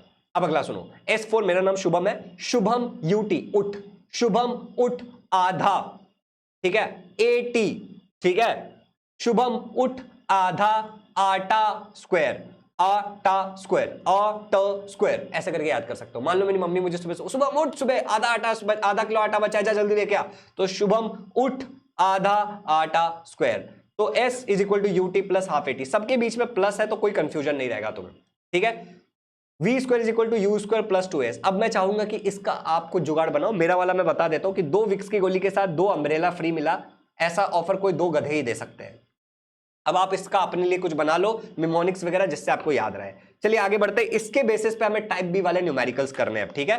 पहला वाला इक्वेशन जो हमारा ये है, v is equal to U plus A T, velocity time relation. दूसरा वाला हमारा displacement time relation, s is equal to U T plus half A T square. Velocity displacement relation क्या है, v square is equal to U square plus 2as।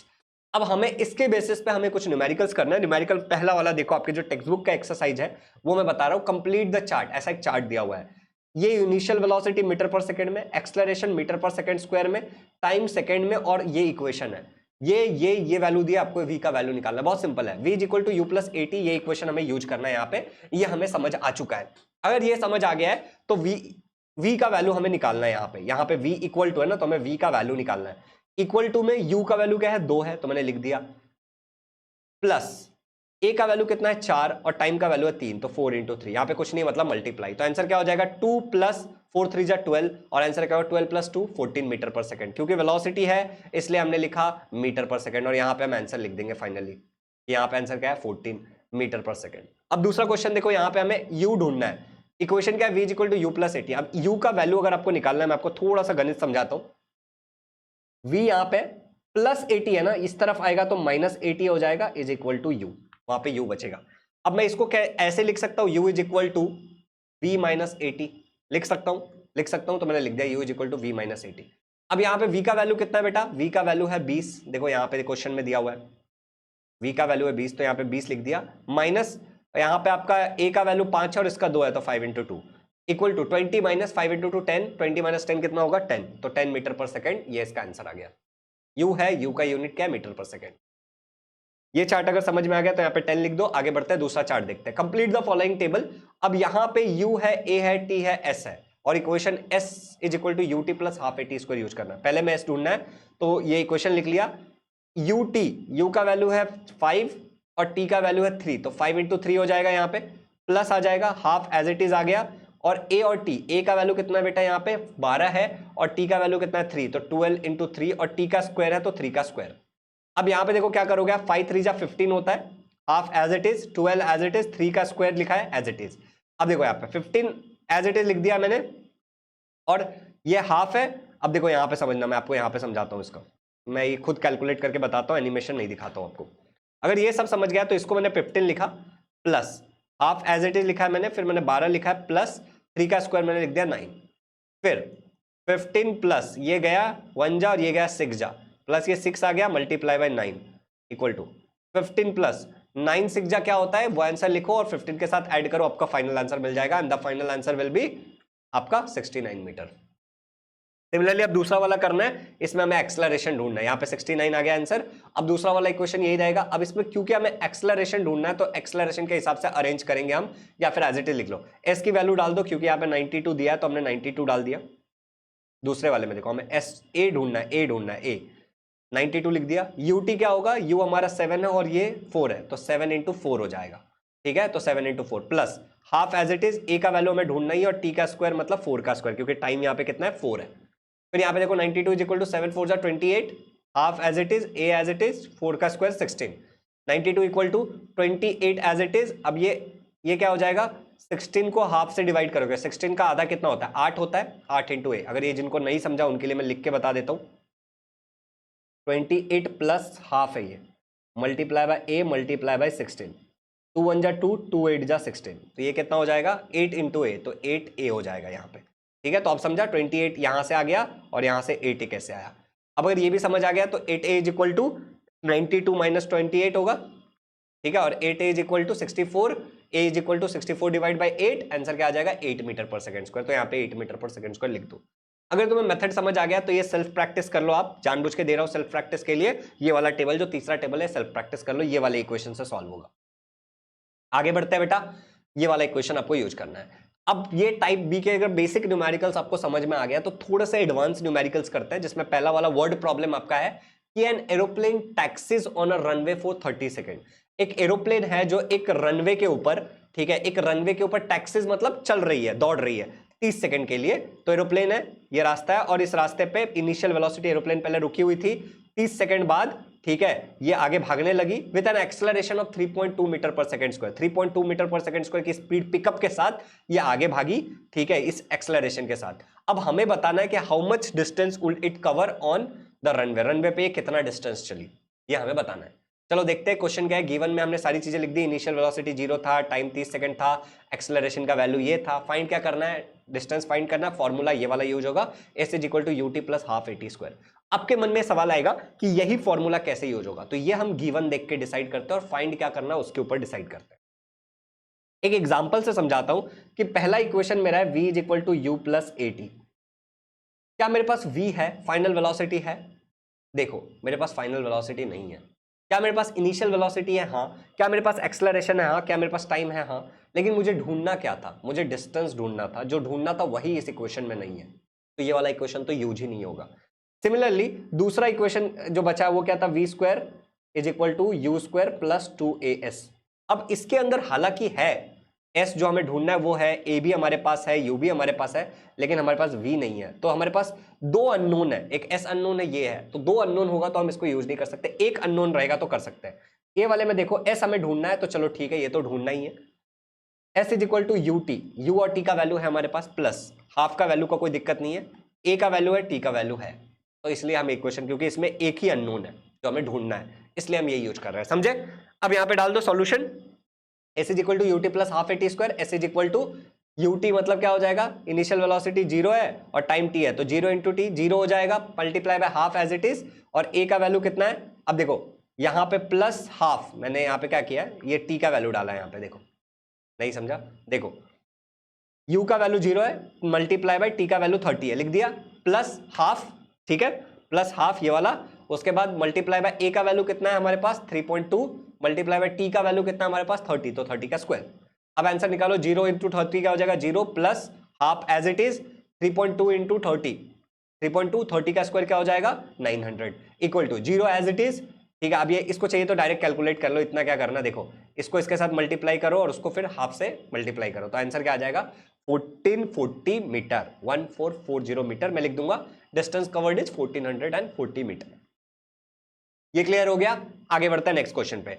अब बोल रहा है kangaroo jump 2.5 metre vertically. एक कंगारू है, ये जंप मारता है 2.5 मीटर वर्टिकली। अब जब ये जंप मार के रुक जाएगा, रुकेगा ना, तो इसका फाइनल वेलोसिटी तो 0 हो जाएगा। देखो बात को समझना, जब ये जंप मार लेगा तो ये रुक जाएगा, तो फाइनल वेलोसिटी तो 0 मीटर पर सेकेंड हो जाएगा।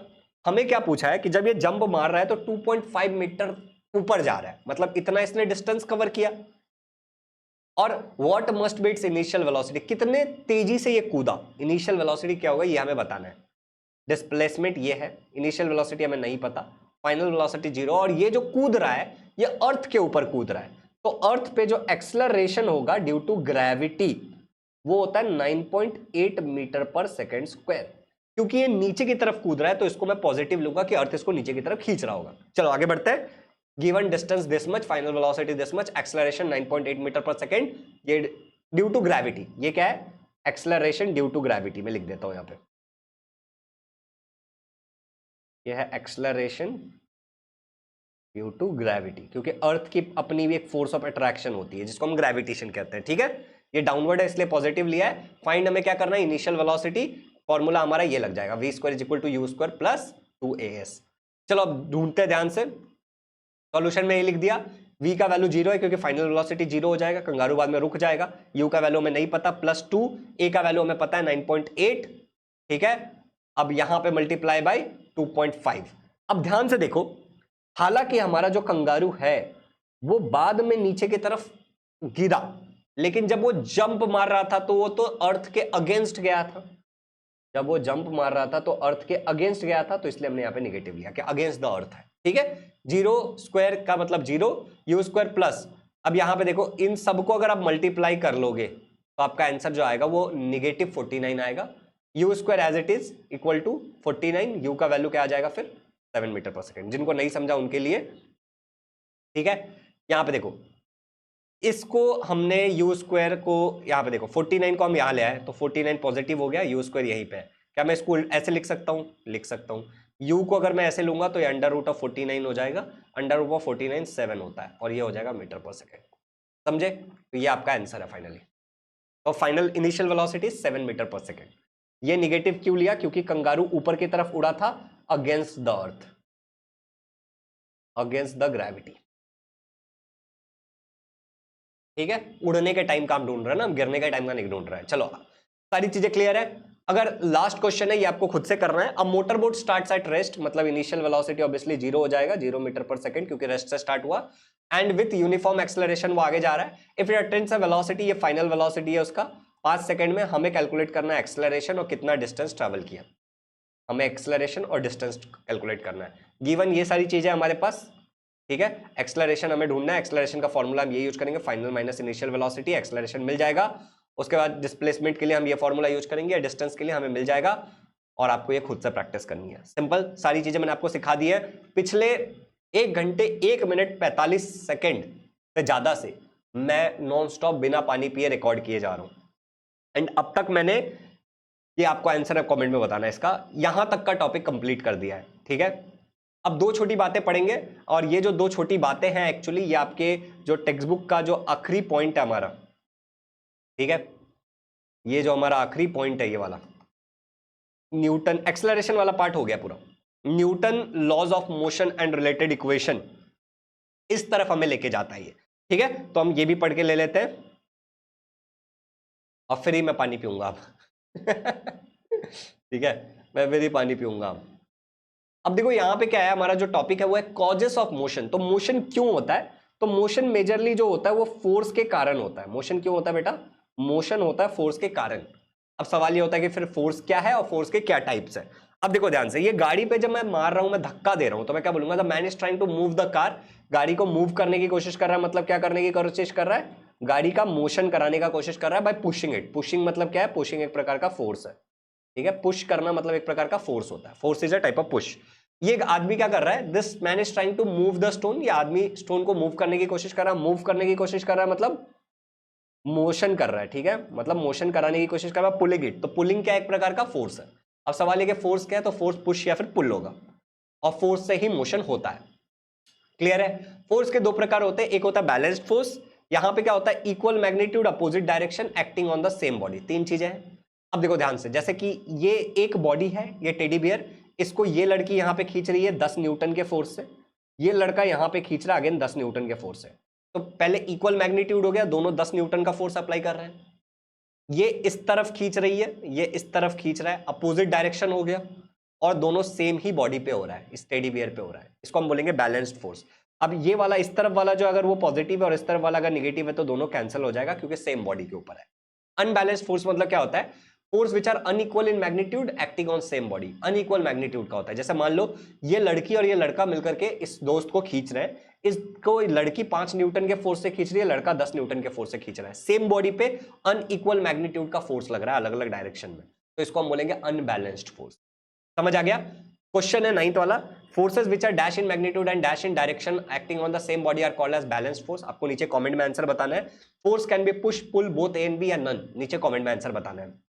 यहां तक अगर पूरा हो गया तो डिटेल में हमने एक्सेलरेशन वाला टॉपिक समझ लिया है, और हमने फोर्स को भी थोड़ा बहुत समझ लिया है, फोर्स के टाइप्स को भी हमने देख लिया है। अब हमारा जो टॉपिक है वो न्यूटन लॉज से रिलेटेड है। हमें न्यूटन के 3 लॉज पढ़ने हैं, ठीक है। तीन लॉज के साथ साथ हमें न्यूटन के तीन लॉज के साथ साथ हमें पढ़ना है law of conservation of momentum भी, ठीक है, जो आपके बुक में अलग से टॉपिक नहीं है क्योंकि वो न्यूटन लॉ का ही पार्ट हो जाता है, law of conservation of momentum. अब क्योंकि हमें law of conservation of momentum पढ़ना ही है तो हमें मोमेंटम भी पढ़ना है, अगर डिटेल में पढ़ने की बात करें तो। और अगर डिटेल में पढ़ने की बात ना करें, अगर ऊपर ऊपर से पढ़ने की बात करें तो कुछ भी नहीं पढ़ना है, ठीक है। बट आपको पता है कि हम यहाँ पे हर एक चीज एकदम डिटेल में कवर कर रहे हैं। अब देखो यहाँ पे और उससे रिलेटेड कुछ न्यूमेरिकल्स भी है दो तीन। इनर्शिया का मतलब क्या होता है कि रेजिस्ट करना, टेंडेंसी, सिंपली एक बॉडी की मान लो टेंडेंसी होती है इनर्शिया। तुम बोलोगे अच्छा भैया इनर्शिया एक रेजिस्ट करने की टेंडेंसी होती है, हाँ। न्यूटन का फर्स्ट लॉ जो है ना वो इनर्शिया के ऊपर ही बेस्ट है। अब देखो यहाँ पे जैसे एक बात समझो, इनर्शिया जो होता है ना टोटली डिपेंड करता है बॉडी के मास के ऊपर। इनर्शिया किसके ऊपर डिपेंड करता है? टोटली डिपेंड करता है बॉडी का कितना मास है। मास मतलब क्या होता है? मास का मतलब होता है बॉडी के अंदर कितना मैटर है, अमाउंट ऑफ मैटर, ये उस बॉडी के अंदर कितना मैटर है। अब ध्यान से देखो, ये एक छोटा पत्थर है, ये क्या है? दिस इज अ स्मॉल पत्थर। इस पत्थर को अगर मान लेते हैं कि ये 5 केजी का पत्थर है, लेट्स से, अगर मैं इस 5 केजी के पत्थर पे कुछ फोर्स लगाता हूं और मैं इसको फेंकता हूं, और अगर मैं उतना ही फोर्स इस बड़े से पत्थर पे लगाता हूं, सेम फोर्स लगाता हूं, ठीक है, और ये लेट्स से ये 50 केजी का पत्थर है, तो क्या दोनों बॉडी सेम मूव करेगा? नहीं, ये बॉडी शायद मूव भी ना करे उतने ही फोर्स पे। तो ये बॉडी क्या कर रहा है? रेजिस्ट कर रहा है।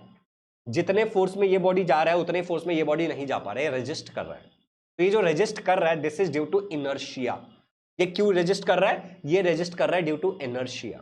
मैं आपको एक छोटा सा एक्सपेरिमेंट दिखाना चाहूंगा, वीडियो को पॉज करता हूं थोड़ा सा और मैं आपको एक एक्सपेरिमेंट दिखाऊंगा अभी। तो एक्चुअली मैं थोड़ा सा रुका तो मैं पानी भी पी के आ गया। अब यहां पे ध्यान से देखो, इस एक्सपेरिमेंट के लिए हमें चाहिए था एक ग्लास, जो मैं ग्लास लेके आया हूं, एक कॉइन चाहिए था हमें, तो ये हमारा कॉइन है, और ये हमें कोई तो एक शीट वगैरह चाहिए, तो ये शीट मैंने यहाँ पे ले लिया, ठीक है। अब ध्यान से देखो, एक्सपेरिमेंट को ध्यान से समझना। ये मेरे पास एक शीट है, इस शीट के ऊपर मैं आपके सामने एक कॉइन रख रहा हूँ, जो मैं ग्लास के बीच में रख रहा हूँ, ठीक है।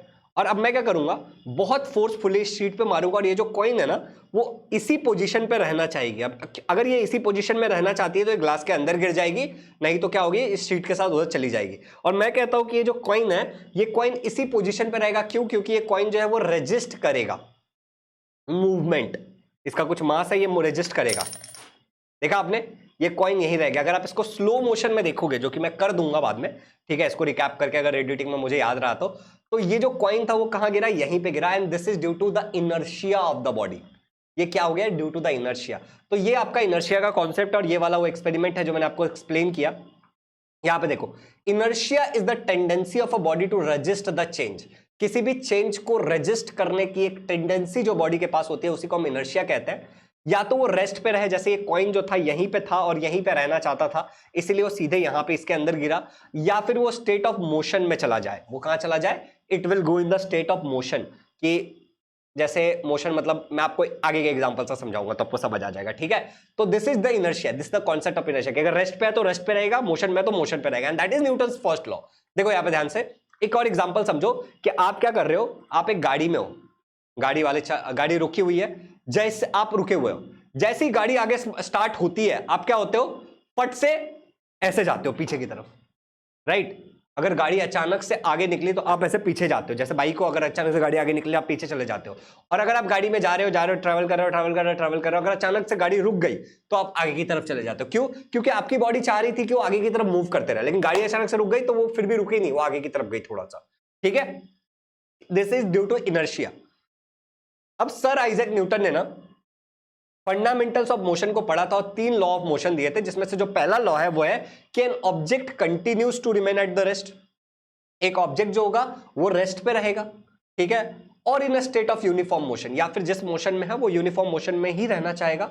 कहां पे? अलोंग अ स्ट्रेट लाइन, मतलब ये लीनियर मोशन में है, अनलेस, तब तक जब तक उस पर एक एक्सटर्नल अनबैलेंस फोर्स एक्ट ना करे, ठीक है। अब देखो ये जो बॉल है ये रेस्ट पे है, तो ये बॉल क्या करेगा? रेस्ट पे ही रहना चाहेगा जब तक इस पे कोई अनबैलेंस फोर्स नहीं लगता है। अगर इस बॉल पे एक हमने पांव से किक कर दिया तो एक अनबैलेंस फोर्स हमने लगाया और अब ये मोशन में, अब ये मोशन में ही रहेगा, उतने ही स्पीड से यूनिफॉर्म मोशन में रहेगा जब तक इस पे कोई एक्सटर्नल फोर्स नहीं लगता है। अब ये एक्सटर्नल फोर्स ने इसको रोक दिया तो रुक गया। अब तुम बोलोगे भैया लेकिन रियल लाइफ में तो ऐसा नहीं होता है कि अगर एक बॉल मोशन में तो मोशन में रहे वो तो रुक जाता है। क्यों? क्योंकि जमीन पे आसपास एयर में बहुत सारा फ्रिक्शन है, जमीन पे पत्थर वत्थर है, एयर में एयर पार्टिकल्स, वाटर मॉलिक्यूल्स, ये सब है, ठीक है, गैसेस है, तो उसके कारण फ्रिक्शन के कारण वो रुक जाता है। तो इसको लॉ ऑफ इनर्शिया भी बोलते हैं, फिर न्यूटन फर्स्ट लॉ बोलते हैं। क्वेश्चन है the tendency of a body to resist acceleration और चेंज इट्स स्टेट और rest of motion, state of motion is called as dash. इसका जवाब आप नीचे कमेंट्स में बोलना। एक बहुत इंपॉर्टेंट बात कि अगर मुझसे गलती से कोई गलती हो जाए बोलते बोलते फ्लो में, तो आप मुझे माफ कर देना, हो जाता है, इट हैपेंस। क्योंकि आप देखो रिकॉर्ड करना इतना इजी नहीं है, और अगर आप मेरे चैनल से पढ़ते हो ना, तो देखो हालांकि हमारे पेड बैचेस होते हैं, लेकिन यूट्यूब पे मैं एकदम ईमानदारी से पढ़ाता हूँ, एकदम ईमानदारी से। अगर आप पेड बैचेस में आओगे तो मैं आपसे पर्सनल अटेंशन दे पाऊंगा, दिखाऊंगा तो मैं यही सारी चीजें लाइव पढ़ाऊंगा। हम टॉपिक वाइज क्लास लेंगे, एक ही वीडियो में सब नहीं होगा, 4 टॉपिक हम एक एक क्लास में कवर करेंगे, आपके सारे डाउट्स क्लियर होंगे लाइव में। तो ये सारे फायदे होते हैं बैच के, तो आप बैच ज्वाइन कर सकते हो। अगले क्वेश्चन पे चलते हैं। Newton first law is based on, आपको नीचे कमेंट में बताना है। 13 question, Newton first law of motion is also called as dash, आपको नीचे कमेंट में बताना है। इसके बाद आपको कौन सा चैप्टर चाहिए नीचे कमेंट में भी बता देना, और मैं वैसे क्लासिफिकेशन ऑफ प्लांट डालने वाला हूं, फिर आपका ओपिनियन भी मैटर करता है, लेकिन ठीक है। आगे चलते हैं, यहां तक अगर न्यूटन फर्स्ट लॉ आपको बहुत अच्छे से समझ में आ गया है, तो अब हम चलेंगे एक कॉन्सेप्ट समझते हैं मोमेंटम का, क्योंकि हमें न्यूटन सेकंड लॉ में मोमेंटम की बात हुई है, तो हमें मोमेंटम समझना पड़ेगा। मोमेंटम को हम लोग पी से रिप्रेजेंट करते हैं, और इसका मतलब होता है इंपैक्ट। मैं आपको एक एग्जांपल से समझाऊंगा। मोमेंटम दो चीजों पे डिपेंड करता है, एक मास और दूसरा वेलोसिटी। भैया मास तो मुझे पता ही है, अमाउंट ऑफ मैटर, वेलोसिटी मतलब स्पीड विद डायरेक्शन। एक एग्जांपल से समझो, इंपैक्ट इस वर्ड को ध्यान रखना। मैंने एक बंदूक ली और उससे मैंने गोली चलाई, ये जो गोली था उसका मास फिक्स होगा, बट इसकी यहां पे जो स्पीड है लेट्स से वो है 50 मीटर पर सेकेंड, दीवार में छेद हो गया। इसी गोली का जिसका सेम मास था, उसको मैंने हाथ से फेंका, दीवार पे जाके लग के गिर जाएगा, वो कुछ नहीं होगा। मतलब मोमेंटम डिपेंड्स ऑन वेलोसिटी। अगर वेलोसिटी ज्यादा होगा तो इंपैक्ट बड़ा होगा। यहां पे मुझे होल दिख रहा है, इंपैक्ट बड़ा है, असर बड़ा है। दूसरा एग्जांपल लेते हैं। एक रोड, एक दीवार था, उस दीवार पे मैं रास्ते से गया, बाइक लेके मैं टकरा गया, बाइक टूट गया। बाइक का मास है लेट्स से 100 kg। फिर उसी गाड़ी को, उसी दीवार को मैं बुलडोजर लेके आया, बुलडोजर से मैं टकरा गया, लेट्स से बुलडोजर का मास है 1000 kg।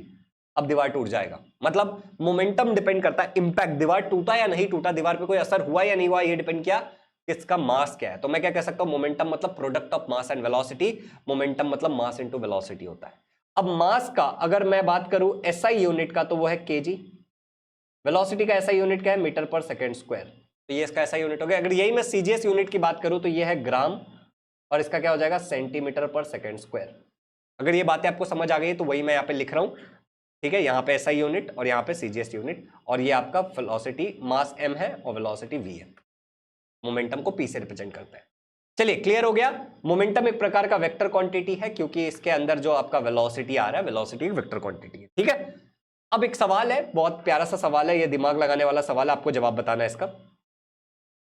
It is easy to stop a tennis ball than a cricket ball moving with same velocity. आपके तरफ एक टेनिस बॉल आ रहा है, ठीक है, और वो आ रहा है लेट्स से 10 मीटर पर सेकेंड के स्पीड से, और एक दूसरा आपके पास आ रहा है लेट्स से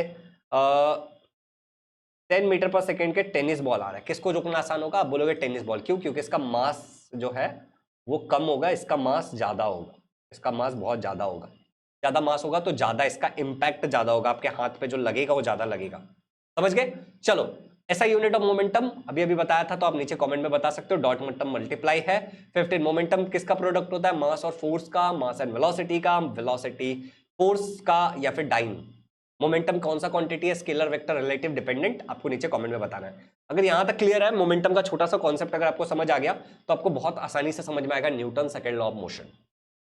ध्यान से समझना, एक साइकिल रेस हो रही है, और इस साइकिल रेस में जो ज्यादा फोर्स लगाएगा वो ज्यादा आगे जाएगा। सही बात है। साइकिल का मास सबका सेम है, लेट्स से सबका जो साइकिल है उसका मास सेम है, इसके भी साइकिल का मास सेम है, इसके भी साइकिल का मास सेम है, मगर कौन सी साइकिल कितनी वेलोसिटी के साथ आगे आएगी, कौन सी साइकिल कितनी वेलोसिटी के साथ आगे आएगी, ये किस पे डिपेंड करता है, कि जो साइकिल चलाने वाला बंदा है उसने कितना फोर्स लगाया है। सही बात है ना, कि वो साइकिल चलाने वाले इंसान ने कितना फोर्स लगाया है, इसके ऊपर डिपेंड करेगा कि नहीं करेगा, बिल्कुल डिपेंड करेगा। तो क्या मैं कह सकता हूं कि फोर्स के कारण मास और वेलोसिटी का अगर मैं प्रोडक्ट निकालूं जो कि मोमेंटम होता है, अभी हमने पढ़ा फोर्स के कारण मोमेंटम पे कुछ फर्क पड़ेगा, ऑब्वियसली यस। तो मैं यहां पे क्या लिखता हूं, कि higher the force faster will be the change in the velocity and hence the momentum. अगर ज्यादा फोर्स होगा तो ज्यादा तेजी से गाड़ी आगे बढ़ेगी, साइकिल आगे बढ़ेगी, और इसी कारण से उसका मोमेंटम भी ज्यादा होगा। समझ आ गया? सिंपल है। Newton second law of motion एक समझने वाली बात थी कि अगर फोर्स ज्यादा होगा तो मोमेंटम ज्यादा होगा। ठीक है, Newton second law of motion अगर आपको मेरी बताई हुई कोई भी बात याद ना रहे तो आप बस इतना याद रखना कि force is equal to mass into acceleration. ये आप याद रखना, सिंपल शब्दों में फोर्स मा होती है, ये बात आप याद रखना। मैं आपको बहुत डीप में कॉन्सेप्ट समझाता हूं। The rate of change of momentum, जो मोमेंटम मेरा बदलेगा डायरेक्टली प्रोपोर्शनल होता है किससे? अप्लाइड फोर्स से, कि मैं कितना फोर्स लगा रहा हूं। मेरी साइकिल उतना ही आगे आएगी, उतनी तेजी से आगे आएगी जितने तेजी से मैं पैडल मारूंगा, जितने तेजी से मैं फोर्स लगाऊंगा। The change of momentum, change of momentum जो होता है वो होता है डायरेक्शन ऑफ अप्लाइड फोर्स। मेरी साइकिल उसी तरफ आगे बढ़ेगी जिस तरफ मेरा हैंडल होगा, दूसरी तरफ नहीं आगे जाएगी। ठीक है, अब मान लो एग्जांपल से ये जो मैंने ऊपर बताया वो समझाने की कोशिश करता हूं। मैथमेटिकली हम force is equal to mass into acceleration drive करेंगे। Newton second law of motion मेरा पढ़ा के हो गया है, आपको याद रखना है इसका फॉर्मूला है मास इनटू एक्सेलरेशन। बट सवाल ये है कि ये फॉर्मूला आया कैसे, आया कैसे? तो मैं मैथमेटिकली आपको ड्राइव करके बोलूंगा, आपके लिए इतना इंपॉर्टेंट नहीं है, ध्यान दोगे तो ज्यादा अच्छा है। चलो आगे बढ़ते हैं। मान लो कि एक कार है जिसका मास m है, वो एक पोजीशन A पे है और उस पर एक एक्सटर्नल फोर्स लग रहा है F। जिस डायरेक्शन में फोर्स लगेगा, जितने जोर से फोर्स लगेगा उतने तेजी से वो आगे जाएगा। तो लेट्स से उसका इनिशियल वेलोसिटी u मीटर पर सेकंड था, t सेकंड बाद वो पोजीशन B पे चला गया। B पे जब वो गया तो उसका एक फाइनल वेलोसिटी होगा v मीटर पर सेकंड। इनिशियल वेलोसिटी A पे, फाइनल वेलोसिटी B पे, कार का मास m है। अब मुझे दोनों जगह पे मोमेंटम निकालना है। ठीक है, तो Newton second law of motion का मैं यूज करूंगा। पहले पोजीशन A पे m मास वाली मेरी गाड़ी थी, ध्यान से सुनना, m मास वाली मेरी गाड़ी थी जिसका मास नहीं बदला, वो पोजीशन A पे थी, इनिशियल वेलोसिटी ये था। तो मास मैं क्या करूंगा, मोमेंटम का फॉर्मूला क्या है, mass into velocity. Position A पे इनिशियल मोमेंटम होगा तो A, मास मेरा m था और वेलोसिटी मेरा u था, तो m इंटू यू। फाइनल पे पोजीशन मेरा B था, मास तो मेरा उतना ही था, कोई की वही गाड़ी है, कार मेरा नहीं बदला, और वेलोसिटी मेरा v है, तो m इंटू वी, और कुछ नहीं है। m इंटू वी यहां पे हुआ, यहां पे m इंटू यू हुआ। तो ये वाला इनिशियल के लिए हो गया और ये वाला फाइनल के लिए हो गया। यहां पे P से मोमेंटम को रिप्रेजेंट करते हैं, क्योंकि पोजीशन A है तो A लिखा है, पोजीशन B है तो ये लिखा है, और ये वाला फॉर्मूला आया। चलो क्लियर है। अब rate of change of momentum मतलब होता है change in momentum divide by time. Change का मैंने आपको एक फॉर्मूला इसी वीडियो में बताया है, final minus initial.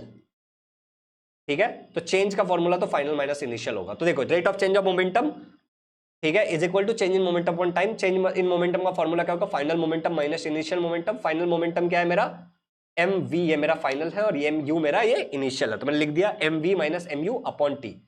M M common है तो उसको मैं बाहर निकाल लूंगा, V minus U upon T बचेगा। एक और फॉर्मूला मैंने आपको सिखाया था, एक्सेलरेशन मतलब होता है final velocity minus initial velocity upon time, right. तो यहां पे मैं v minus U upon T, V minus U upon T क्या है, a है, तो मैं लिख दूंगा इक्वल टू m है। तो rate of change of momentum मेरा क्या आ गया, a आ गया। अब यहां पे मैं बोलूंगा Newton second law of motion क्या कहता है कि rate of change of momentum is directly proportional to applied force.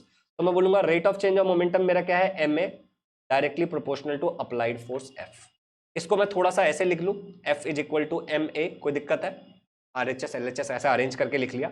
अब एक रूल सुनो, जब भी प्रोपोर्शनैलिटी का साइन हटा के इक्वल टू डालते हैं तो एक कांस्टेंट को इंट्रोड्यूस किया जाता है।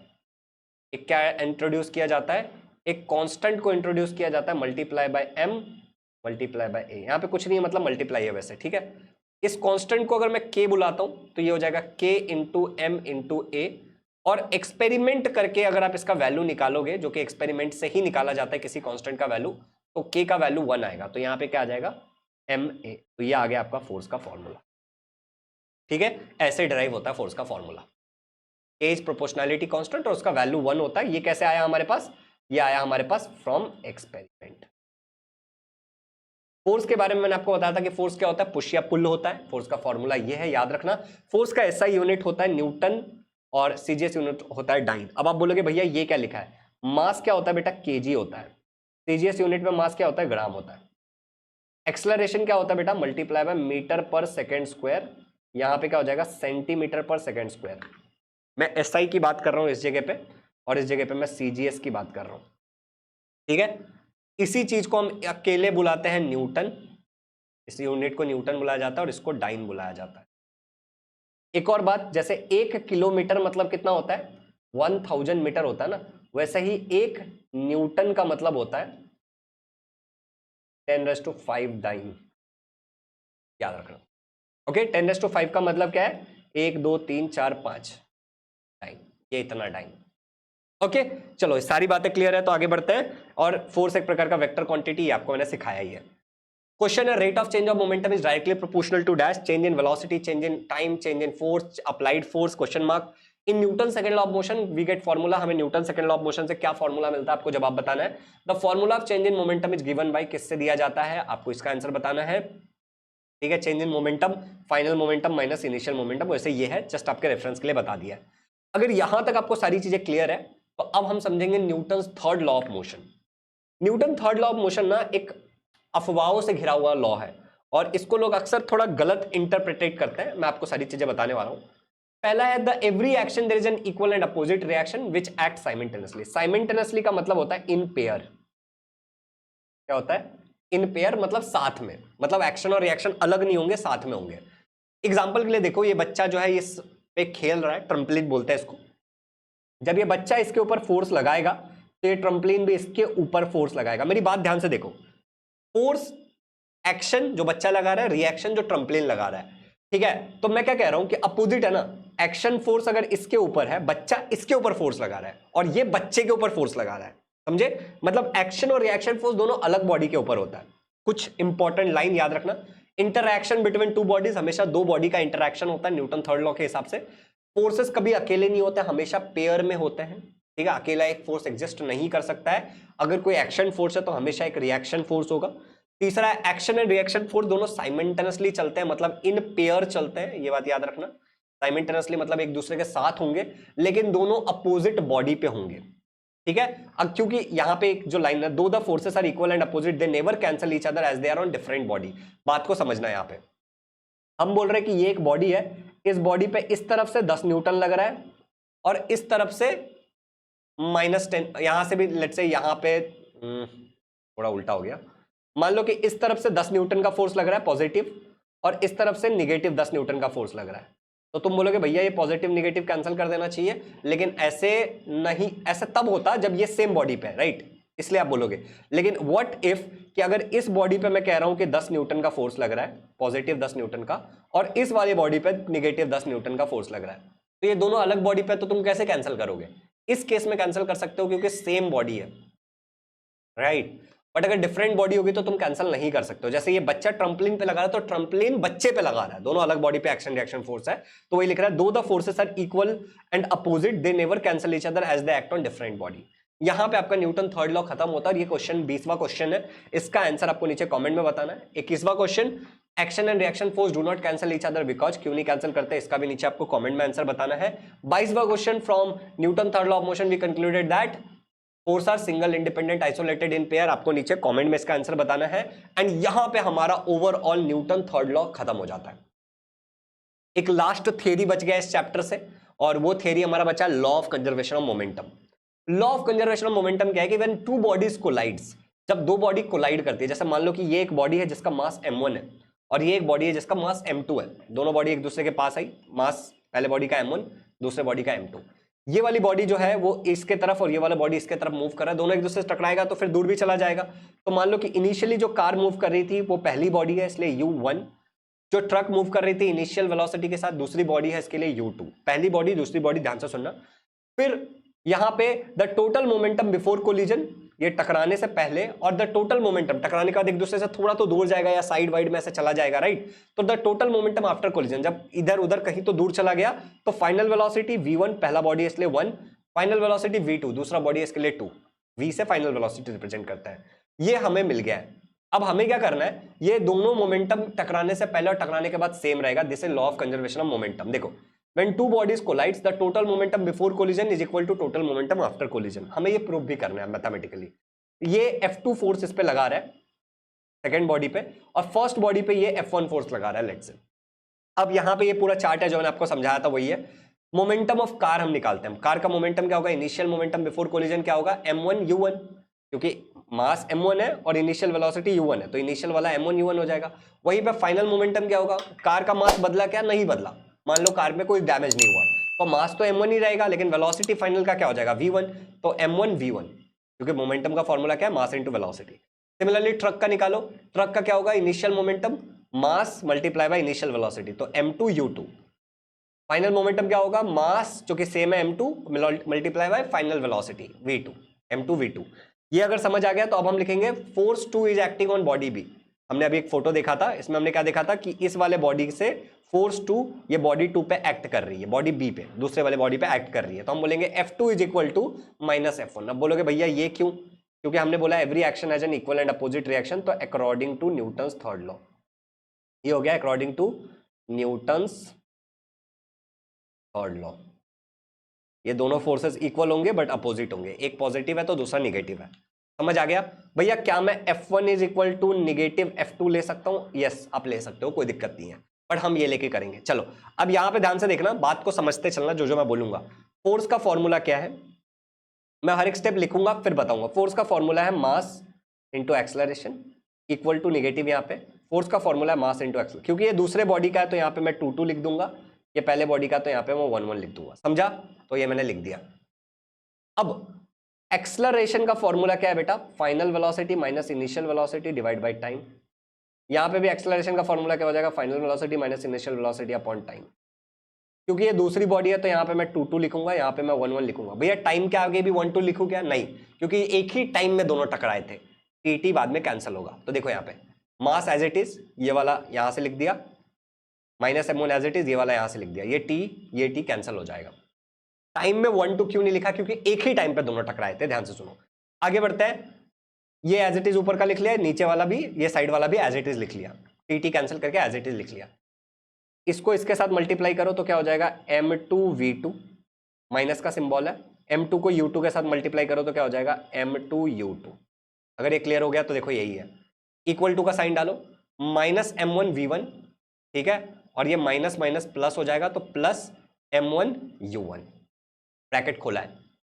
यहां तक क्लियर है? अब कुछ मत करो, ये यहाँ पे V है ना, फाइनल वाला है यहाँ पे, ठीक है, तो ये V के साथ ये वाला V इधर लेके आओ, तो ये प्लस है, इधर आएगा तो क्या हो जाएगा, सॉरी ये इधर क्या है, ये इधर क्या है, निगेटिव है। देखो M2V2, V वाले एक तरफ लिखो, ये वाला यहाँ पे निगेटिव है, इस तरफ आएगा तो क्या हो जाएगा, M1V1 पॉजिटिव हो जाएगा, समझे? तो यहाँ पे यही लिखा है मैंने, इक्वल टू। अब यहाँ पे क्या बचा, ये तो गया उस तरफ, तो इस तरफ क्या बचा, M1U1, राइट, ये वाला इधर निगेटिव है, इस तरफ आएगा तो पॉजिटिव हो जाएगा, तो ये प्लस M2U2, समझे? तो मैंने यही यहाँ पे लिख दिया, इस तरफ इसको उठा के इस तरफ लिख दिया और इसको उठा के इस तरफ लिख दिया, अरेंज किया है खाली। ये वाला जो M1U1 M2U2 ये क्या है, टोटल इनिशियल मोमेंटम है ये मेरा, इक्वल टू ये मेरा टोटल फाइनल मोमेंटम है, क्योंकि V वाला फाइनल है, U वाला इनिशियल है। तो क्या मैंने प्रूफ कर दिया कि initial momentum is equal to final momentum? हाँ, मैंने प्रूफ कर दिया। And this is law of conservation of momentum. अब M1U1 क्या इंडिकेट करता है मुझे बताओ? M1U1 यहाँ पे क्या है, U है ना, तो ये क्या हो जाएगा, इनिशियल वाला इंडिकेट करेगा। तो आप बताओ क्या हो जाएगा, और 1 है मतलब फर्स्ट बॉडी, फर्स्ट ऑब्जेक्ट, ठीक है। Second, if the net force acting on a body is 0 the momentum is always. अगर किसी चीज पे फोर्स ही 0 लग रहा है तो उसका मोमेंटम क्या हो जाएगा, 0 हो जाएगा, ये बात याद रखना। खैर, अगर आपको लगता है कि इसका कंजर्व होगा आंसर तो आप मुझे बस समझाना क्यों। आगे बढ़ते हैं। यहां तक आपका पूरा चैप्टर का जितना थ्योरी था आपके टेक्स्ट बुक में लिखा हुआ, हर एक थ्योरी को मैंने बहुत डिटेल में कवर कर लिया है। मुझे ये रिकॉर्डिंग करते करते मेरा गला सूख चुका है, 1 घंटे 28 मिनट हो चुके हैं, 15 मिनट और रिकॉर्डिंग करेंगे हम, क्योंकि अब हमें टाइप सी के 2 न्यूमेरिकल्स करने हैं। Force is equal to mass into acceleration, formula आपको पता है। Momentum is equal to mv, ये भी फॉर्मूला आपको पता है। और ये law of conservation of momentum, ये भी आपको पता होना चाहिए। ये क्या है, initial momentum is equal to final momentum, initial is equal to final, ये वाला है आपका क्वेश्चन। देखो क्या है, बहुत सिंपल क्वेश्चन है। The mass of a cannon is 500 kg and it recoils with a speed of 0.25 metre पर सेकेंड। 500 kg का मास है, तो ये हमें मास दिया हुआ है। रिकॉइल का मतलब होता है कि ये जो कैनन से जब ये तोफ आगे निकल रहा है, कैनन मतलब तोफ, तो इसमें से जो गोला आगे निकल रहा है तो ये पीछे की तरफ जा रहा है, देख रहे हो, ये पीछे की तरफ जा रहा है, तो इसको हम बोलते हैं रिकॉइल वेलोसिटी, मतलब ये एक्चुअली फाइनल वेलोसिटी है, v है। हमें क्या बताना है, what is the momentum of the cannon. Simple है, गिवन क्या दिया हुआ है बेटा, हमें मास दिया हुआ है 500 kg, रिकॉइल स्पीड क्या दिया हुआ है हमें 0.25 मीटर पर सेकेंड। फाइंड क्या करना है, मोमेंटम ढूंढना। फॉर्मूला क्या है, mv, m दिया, v दिया, मल्टीप्लाई कर लो, 500 मल्टीप्लाई बाय 0.25 क्या हो जाएगा 125 केजी मीटर पर सेकेंड, मोमेंटम का यूनिट। मास क्या होता है केजी होता है, वेलोसिटी क्या होता है मीटर पर सेकेंड, तो केजी मीटर पर सेकेंड चाहिए तो बीच में मल्टीप्लाई का सिंबल भी लिख सकते हो। दिस इज द आंसर, खत्म, लिख देना the momentum of the cannon is 125 KG metre पर सेकेंड। चलो आगे बढ़ते हैं, नेक्स्ट क्वेश्चन, यहां तक क्लियर है, लास्ट क्वेश्चन करना है हमें, बहुत प्यारा क्वेश्चन है, कह रहा है कि 2 balls have mass 5 gram and 100 ग्राम। अब सबसे पहले एक बात को समझो, 1 केजी का मतलब होता है 1000 ग्राम, तो 1 ग्राम का जब वैल्यू निकालोगे, ठीक है, तो 1 को डिवाइड कर दोगे 1000 से, तब आपको मिलेगा ग्राम में, 1 केजी में वैल्यू। सिंपल याद रखना, केजी से ग्राम करने के लिए आपको मल्टीप्लाई करना पड़ता है बाय 1000, ग्राम से केजी करने के लिए आपको डिवाइड करना पड़ता है बाय 1000, उल्टा। अगर याद रहेगा तो आगे बढ़ते हैं। Moving along the same line in the same direction, तो ये वाला एक बॉल है और दूसरा वाला, दोनों सेम डायरेक्शन में आगे जा रहा है with a velocity of 3 metre पर सेकंड एंड 1.5 मीटर पर सेकंड। ये इनिशियल वेलोसिटी हमें दिया हुआ है पहला वाला और ये दूसरा वाला बॉल का। फिर हमें बोल रहा है दे कोलाइड विद ईच अदर, दोनों एक दूसरे से टकरा गए। After the collision the first ball moves with the velocity of, पहले बॉल का ये फाइनल वेलोसिटी है, ठीक है, हमें बताना है कि दूसरे वाले बॉल का फाइनल वेलोसिटी क्या होगा। क्वेश्चन समझाता हूं, ये बॉल जो है वो 50 ग्राम का है, दूसरा बॉल 100 ग्राम का है, दोनों एक डायरेक्शन में आगे बढ़ रहे हैं, दोनों एक दूसरे से टकरा गए। जब दोनों एक दूसरे से टकरा गए तो इधर उधर हो गए, ठीक है। पहला वाला जो बॉल था वो 3 मीटर पर सेकंड के स्पीड से बढ़ रहा था और दूसरा वाला 1.5 मीटर से बढ़ रहा था। टकराने के बाद पहला वाला बॉल जो था वो 2.5 मीटर पर सेकंड से फाइनल वेलोसिटी से मूव हुआ। ये इनिशियल वेलोसिटी 1 है, ये इनिशियल वेलोसिटी 2 है, ये मास 1 है, ये मास 2 है, ये फाइनल वेलोसिटी 1 है। आपको फाइनल वेलोसिटी 2 पूछा है, क्या होगा, सिंपल है। आगे बढ़ते हैं, गिवन क्या दिया है, mass of the first ball m1 कितना है 50 ग्राम। ग्राम से आपको अगर कन्वर्ट करना है केजी में, क्योंकि यहां पे करना जरूरी है, तो आप क्या करोगे डिवाइड बाय 1000 करोगे। ऐसा करने के बाद आपका जो आंसर आएगा वो आएगा 0.05 केजी। फिर सेकेंड बॉल m2 100 ग्राम, अगेन आप क्या करोगे 100 को डिवाइड करोगे 1000 से, ऊपर के 2 जीरो नीचे के 2 जीरो कट, तो आंसर आएगा 0.1 वैसे, तो यहाँ पे आंसर क्या आ जाएगा 0.1 केजी। क्यों किया, क्योंकि हमें एसआई यूनिट में क्वेश्चन को सॉल्व करना है। फर्स्ट बॉल का मोमेंटम क्या दिया मीटर पर सेकंड, ये एसआई यूनिट है, इसलिए अगर ये सेंटीमीटर पर सेकंड होता तो करने की कोई जरूरत नहीं थी। Final initial velocity of second ball कितना है हमारे 1.5 मीटर पर सेकंड। सिमिलरली फाइनल वेलोसिटी पहले बॉल का कितना दिया 2.5 मीटर पर सेकंड, और फाइंड हमें क्या करना final velocity of second ball. हमारे पास एक इक्वेशन था, याद है, according to law of conservation of momentum, initial momentum is equal to final momentum. Initial momentum क्या था m1 u1 plus m2 u2, final momentum था m1 v1 plus m2 v2। Values डाल देना है सिंपली, m1 का value 0.05, u का value 3 plus m2 का value 0.1, u का वैल्यू 1.5 इक्वल टू m1 का वैल्यू 0.05, v का वैल्यू 2.5, m2 का वैल्यू 0.1, v2 का वैल्यू हमें नहीं पता, तो इसलिए v2 को v2 ही लिखा है।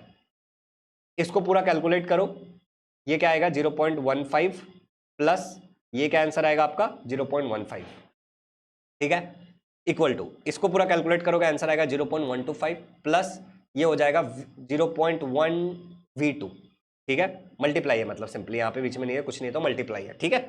आगे बढ़ते हैं, ये दोनों को ऐड करके आएगा 0.3 equal to 0.125 plus 0.1 into v2, as it is लिख दिया है, कुछ नहीं किया है।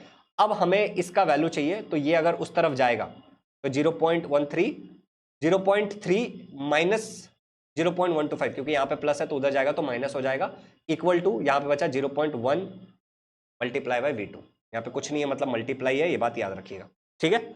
अब अगर हमें v2 की वैल्यू चाहिए तो v2 यहाँ पे ये मल्टीप्लाई है, उस तरफ जाएगा तो डिवाइड हो जाएगा, वैसे इसका आंसर क्या आएगा 1.75 मीटर पर सेकेंड। डिवाइड करने के बाद यहाँ पे इसको फिर जो भी इसका आंसर आएगा ना उसको देखो यहाँ पे, अब यहाँ पे देख लो एक बार, ये इसका आंसर जो भी आएगा 0.3 माइनस 0.125, उसको आपको डिवाइड करना होगा 0.1 से, क्योंकि यहाँ पे मल्टीप्लाई बाय 0.1 है ना, उस तरफ गया तो डिवाइड हो जाएगा। फिर फाइनली आपका आंसर आएगा 1.75 मीटर पर सेकेंड। आप लिख सकते हो the velocity of the other ball after collision is 1.75 metre पर सेकेंड। सेल्फ प्रैक्टिस, बाकी सारे क्वेश्चन आपको करने हैं, सेम टू सेम रहेगा, कोई भी यूनिक क्वेश्चन नहीं है। 1 2 3 क्वेश्चन छोड़ दिए हैं, जो भी है वो आपके लिए सेल्फ प्रैक्टिस के लिए है। अगर चैनल पर नए हो तो सब्सक्राइब कर लेना, वीडियो को शेयर करना, लाइक कर देना। एंड हाँ, इस चैनल पे मैंने सारे चैप्टर कवर किए हैं, तो आप जाके कोई भी चैप्टर सर्च करो और आगे शुभम झा लिख दो, जैसा classification of plant Shubham Jha, आपको चैप्टर मिल जाएगा। हमारे बैचेस हैं क्लास 9th के, विक्ट्री बैचेस वगैरह, तो आप उसको ज्वाइन कर सकते हो। नंबर, ज्वाइनिंग डिटेल्स, हमारे ऐप का लिंक सब डिस्क्रिप्शन में, चेक इट आउट। और हमारा नंबर भी, उस पर कॉल करके इंक्वायरी भी कर सकते हो। Thank you so much, happy learning. एक बात बता देता हूँ लास्ट में कि हमारे बैच में जो हाईएस्ट बच्चा था 9th स्टैंडर्ड का लास्ट ईयर, उसको 99% मिला था। और 10th में इस साल हमारे 2 बच्चे हैं जिनको 100% मिला, और 150 से ज्यादा ऐसे बच्चे हैं जिनको 90% से ज्यादा मिला है। ये मैं लास्ट में बता रहा हूं क्योंकि यहां तक वही बच्चा वीडियो देखता है जो बहुत सीरियस होता है। अगर आपने यहां तक देखा है तो आपकी फीलिंग्स, फीडबैक को जरूर मुझे बताना। ऐप पे नोट्स रहेगा और टेलीग्राम पे उसको ले लेना, और बैच को जरूर ज्वाइन करना। Thank you so much, do subscribe to the channel and share this video. Happy learning. अगला मैं डालने वाला हूं क्लासिफिकेशन ऑफ प्लांट पार्ट 2 से, बल्कि अगर आपको कोई और चैप्टर चाहिए तो कमेंट में बता देना, वो भी मैं रिकॉर्ड करके 1 शॉट में डाल दूंगा। Happy learning.